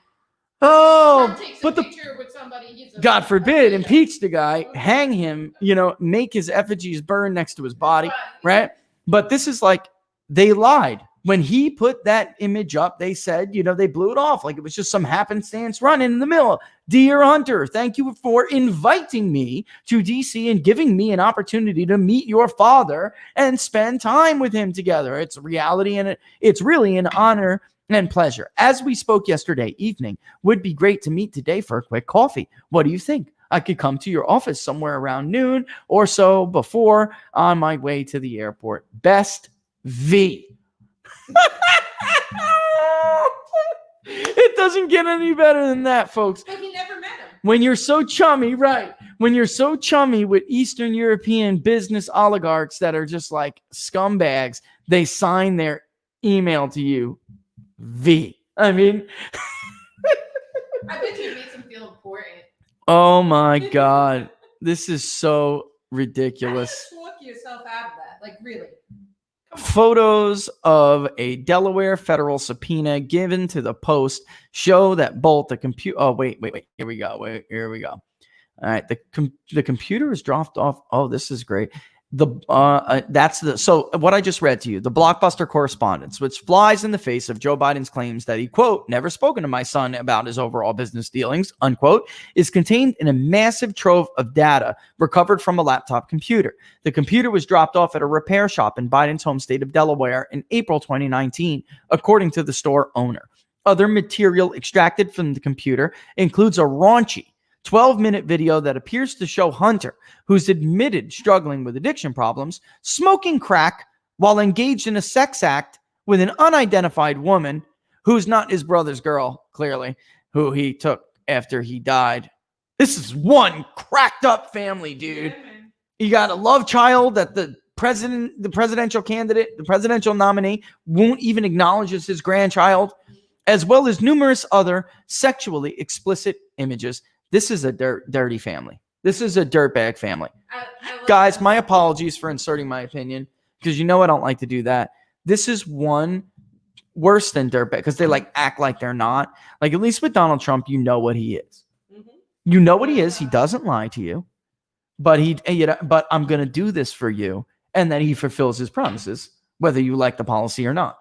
This is a dirtbag family, Laura.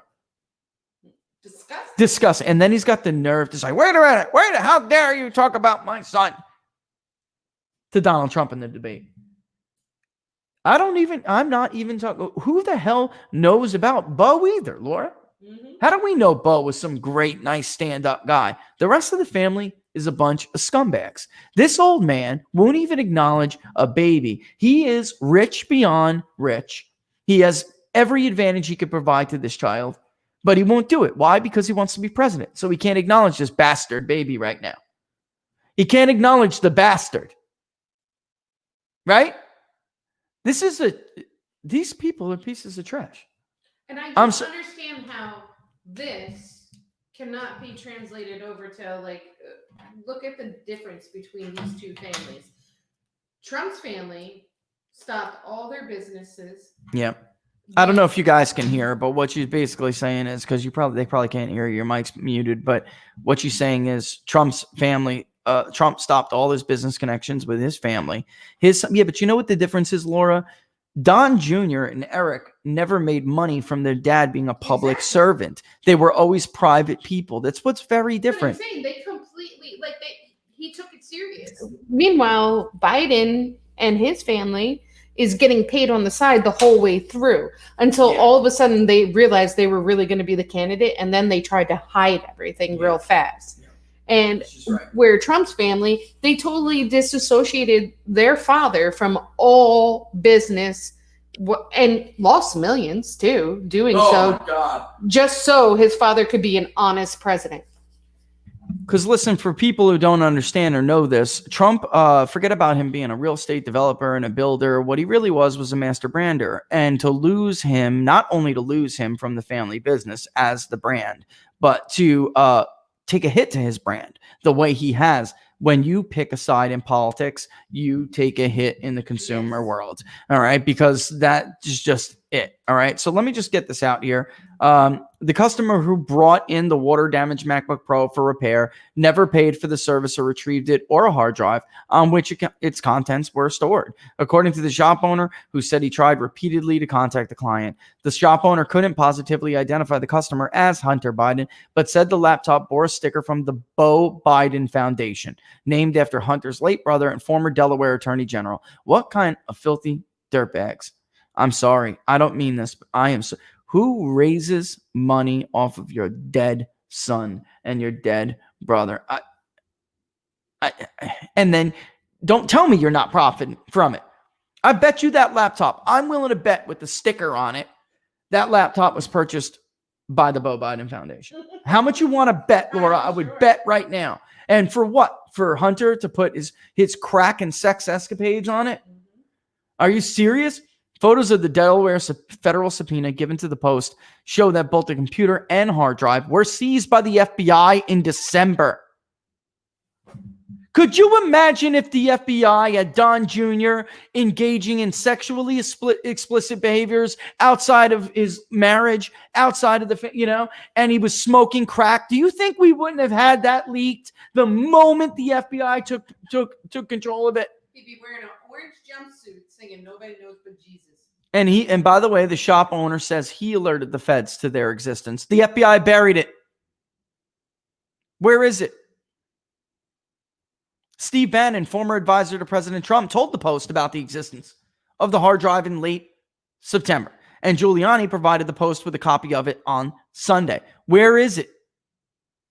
Less than 8 months after Posofsky thanked Hunter Biden for the introduction to his dad, the then vice president admittedly pressured Ukrainian President Petro Poroshenko and Prime Minister Arseniy Yatsenyuk into getting rid of Prosecutor General Viktor Shokin by threatening to withhold $1 billion in U.S. loan guarantees during a December 2015 trip to Kiev. I looked at them and said, I'm leaving in 6 hours. If the prosecutor's not fired, you're not getting your money. Biden infamously bragged to the Council on Foreign Relations in 2018. Well, son of a bitch, he got fired. Look, it's 11:54. Let's move into the money aspect of this program because you guys know the rest of the story. You guys know the rest of the story. All right.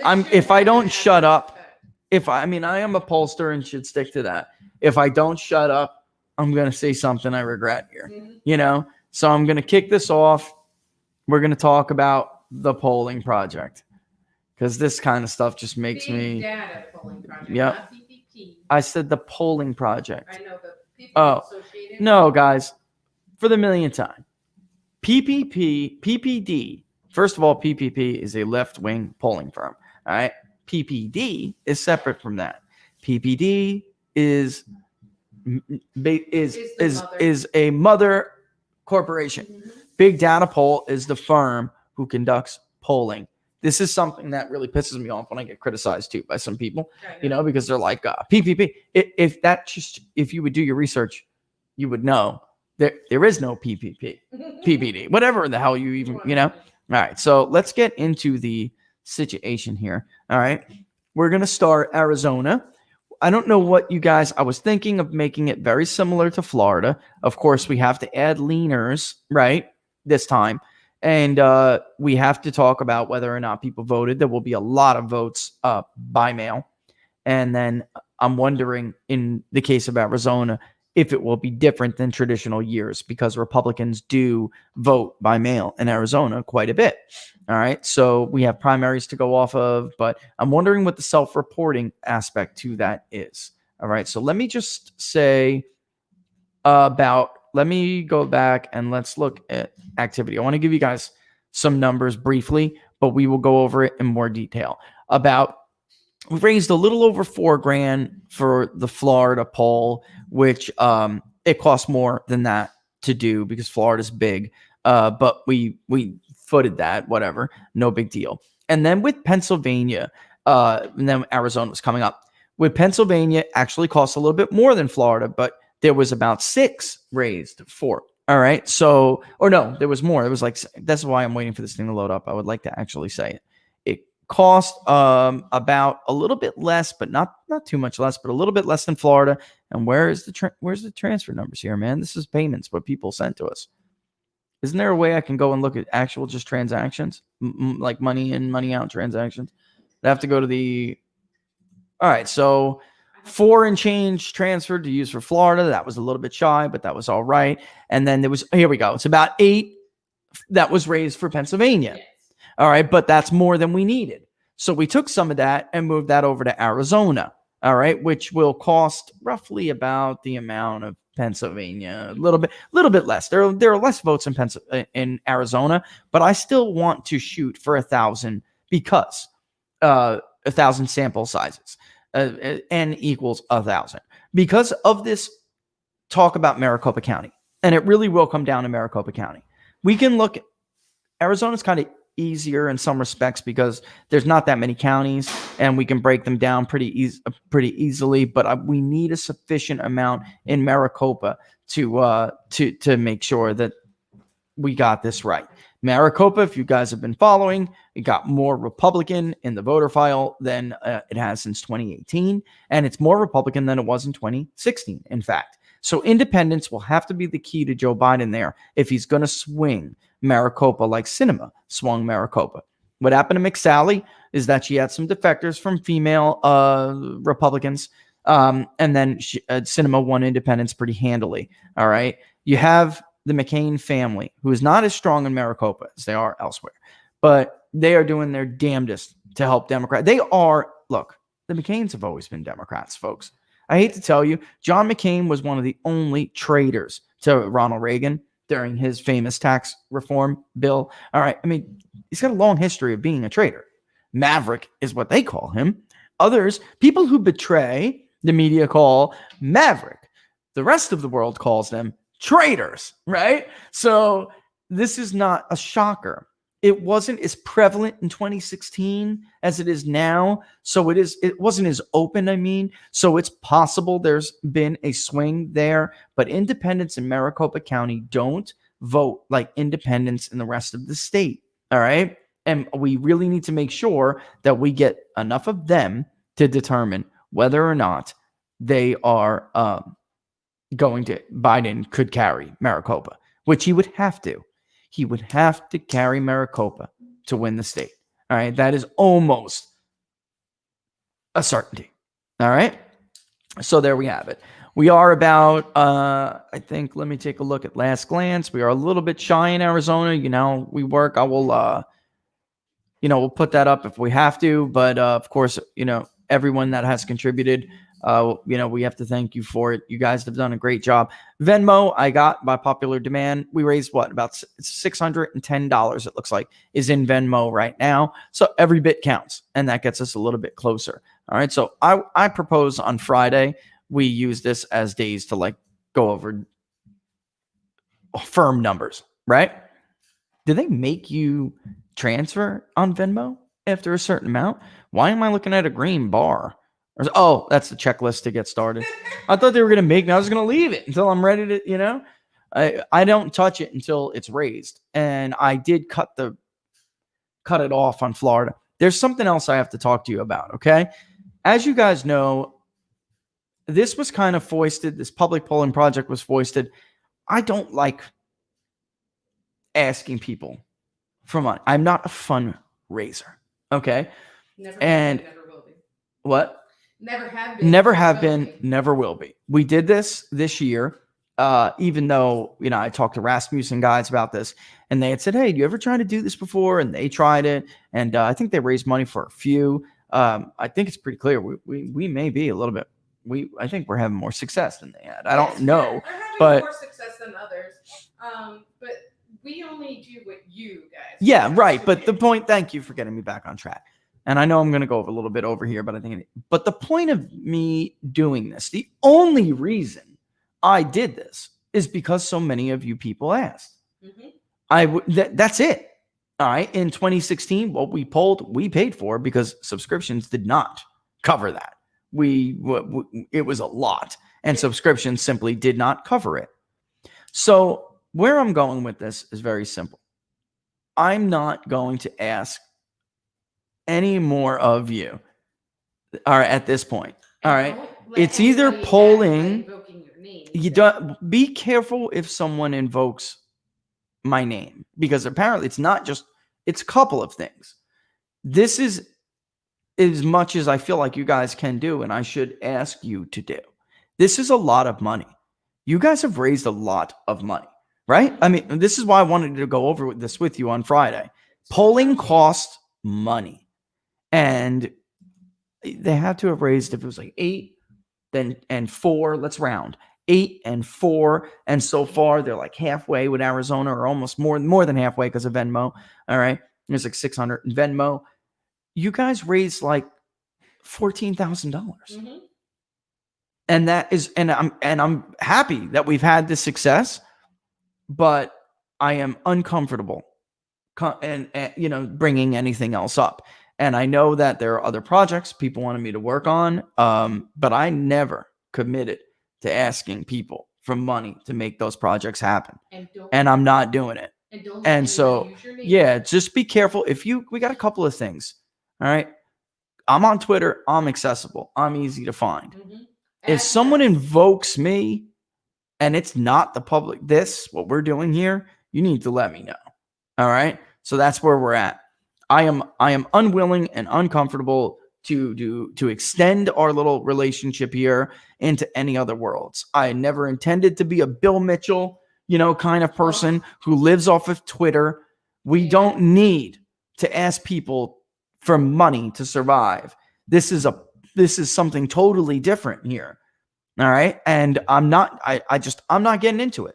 All right. So, and I'm not doing it. It's just, I've made up my mind. Anything I might have said that I'm going to do with other people, I obviously made it very clear that I'm not leveraging my audience to do it. So, I don't know why anybody would get that impression that all of a sudden I would. We committed to doing this with you first. I would never do it other than a single project. And there's just no more other. Dude, times are hard, right? Times are hard. So that's where we are. So if you do see that, then you need to let me know, because I think a couple of people and I are going to have a come to Jesus moment. I'm serious, because I'm just not going to get wrapped up in that kind of shit. Part of my French, I think I just busted out the S word. Right? I'm just not. Yeah, look, I can go 2 hours without cursing, but that's it. And if it did, it would have to be something they asked me to do. You know what I'm saying? Like, it's just where it is. All right. So there we have it. All right. So I'm looking with some of the other things that we've been working on, but I'm looking at the rather significant amount of money that you guys have entrusted to us, and I'm finding it irresponsible to try. You know what I mean? It's irresponsible. This is a lot of money. What else would you ask people to do, right? All right. All I have to say is certain people can be a little bit greedy. Little bit greedy. A little bit greedy to do anymore. I'm looking for like not dishonest. No. Just opportunistic. Yes. Opportunistic is the word, and And this we don't like that. we got a good thing going here. And we'd have to I'd like the ability to circle back. Yeah. It'd be nice. This is what they asked to do, so. And I love that they asked. David Wellman said, could you go 2 minutes without cursing being testifying before the House committee? I could. No. They would never want to bring me in front of any committee because there's just no way. I just couldn't do it, I just couldn't do it. POS would be my first word. Yeah, Dave, he could lose Maricopa by about 10,000 votes and still win. That's true. I'm talking about Biden, though. He would really have to. He would need to. It could be very close, as we saw in 2018. It is technically possible. And then also real quick before we skedaddle over here, it's 12:06. Biden up by 2 in North Carolina is reasonable. I just don't. I don't think that's going to happen. All right, but it's a reasonable result. There has been some movement in North Carolina. North Carolina is very difficult to poll. Tillis, by the way, in that Senate race has a much better chance now. Tillis is no stranger to bad polling. He was down to Kay Hagan by 15 points at one point in 2014. It never really got any closer than between 3 and 7 points. And that was in the very final stretch. Harper polling was the one and only poll that gave Tom Tillis a lead. Public polling gave Kay Hagan the lead the whole way. And he wound up winning by 2. Yeah, in North Carolina, it's always been difficult because there were always these ancestral Democrats who will vote on the presidential level. And if you look at polls going in back last 3 cycles, you will see that the polls don't seem to catch that. They don't catch it. They never do. And then the margin is always bigger. And it's because of that, So, it is what it is. All right. So listen, I'm going to bounce out of here. It's 12:08. All right. And we'll get into. Somebody had a question because Okay. you mentioned about Barnes. What are the odds you and Barnes doing something again this week? Oh, we may. Yeah, let's I see it. Is Barnes going to make another appearance this week? Let's give me a minute. Maybe we'll do something on a Friday. We'll do a quick little update. Or no, Thursday. It would have to be tomorrow. Yeah, because we were waiting until the Pennsylvania was totally crunched. All right. And if there were some things that he really wanted to look at too, so yeah, I mean, that North Carolina comment right there, I think it's dead on. That was not good. And I know that people are saying, Cal Cunningham won't be that hurt by it. I will give you this. It was Friday, talking to some Democrats here. This was their version of the race, that Cal Cunningham had a lead, that Cal Cunningham is in free fall, but that he could hold on by a little because of his scandals, but that he could hold on by a little bit because, are you ready? They have so much more money and they're pounding Tillis and have been pounding him. So they understand that scandal is a horrible scandal. They said, we're going to frame it as a family matter. I'm trying to remember everything from this conversation. Yeah. They said they're going to frame it as a family matter, not a public thing to talk about. And that they were just going to try to arrest the bleeding because they did. They found that Cunningham, they said, had like a 7 to 8 point lead. It is now down to like 1-2 points. It hurt him, but they think they can hold on by a few points because they have so much more money and they can keep just punishing Tillis on healthcare. So they want to talk about healthcare and they want to ignore the scandal as a family affair. All right. Now I'm skeptical on that. I am totally, especially in a presidential election year, I'm very skeptical. There are a lot of military people in North Carolina. There were some people I know personally who were who were voting for Cal Cunningham. But as I tweeted last week, I tweeted that after speaking to somebody. They were like, you know who Cal Cunningham is? And I do, because I was in the military. I was like, he's a freaking Jody. He's the worst kind. He's a Jody. He's a scumbag Jody who, while you're off serving and deployed, sleeps with your wife. Thank God never had that issue. But I have watched people, listen, it's a serious thing. I watched friends almost commit suicide from the pain of their wife cheating on them, being unfaithful while they were away. I have seen grown married men stick guns in their mouth over that and damn near blow their damn brains out over it.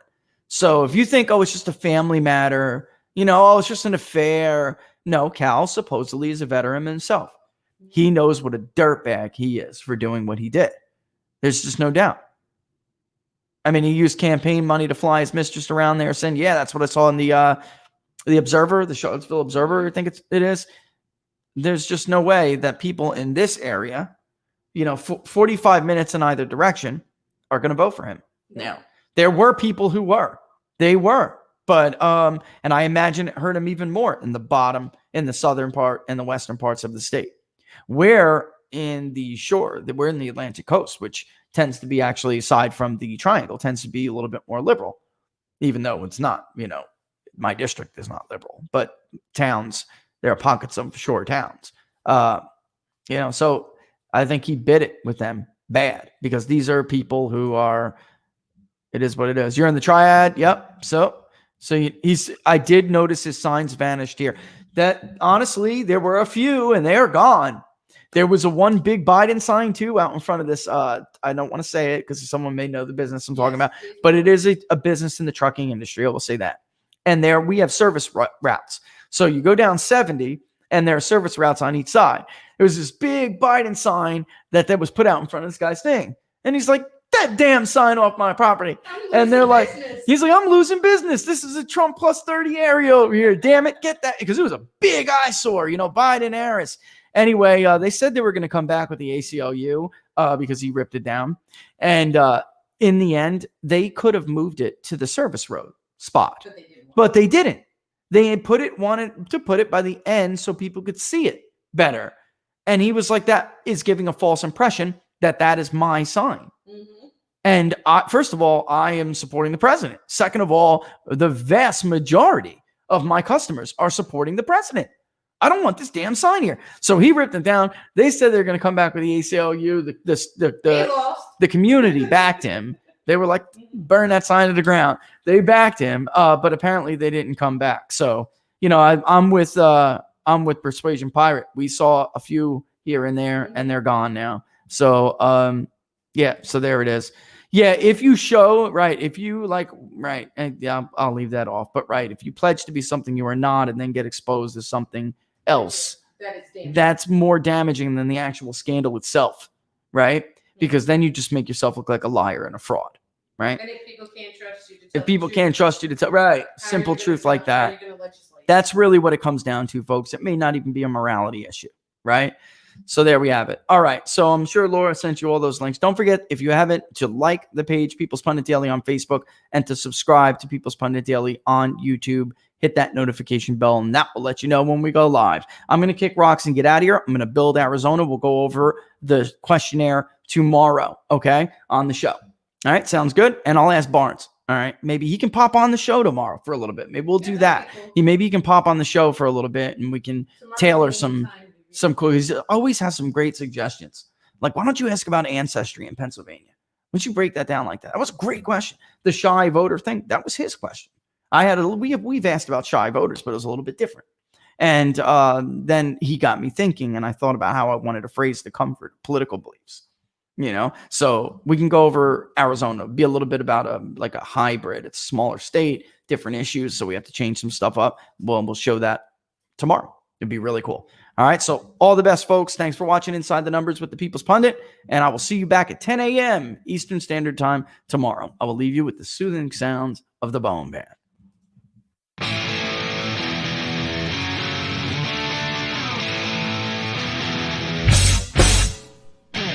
much you wanna bet that I can get you back inside your head before the summer ends and spread a little love.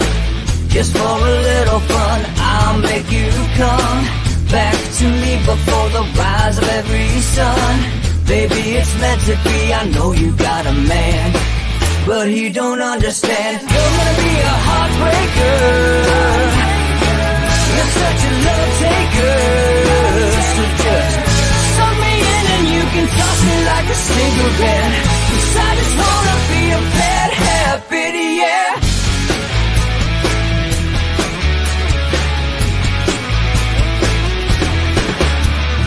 Rhythm in our love, it's impressive, excessive. You can't make this stuff up. My chest beats, it's restless, wakes the neighbors up above. Yeah, baby, come and show me love. Baby, come and show me love, because you're gonna be a heartbreaker, you're such a love taker. So just suck me in and you can toss me like a cigarette, 'cause I just wanna be a bad habit, yeah.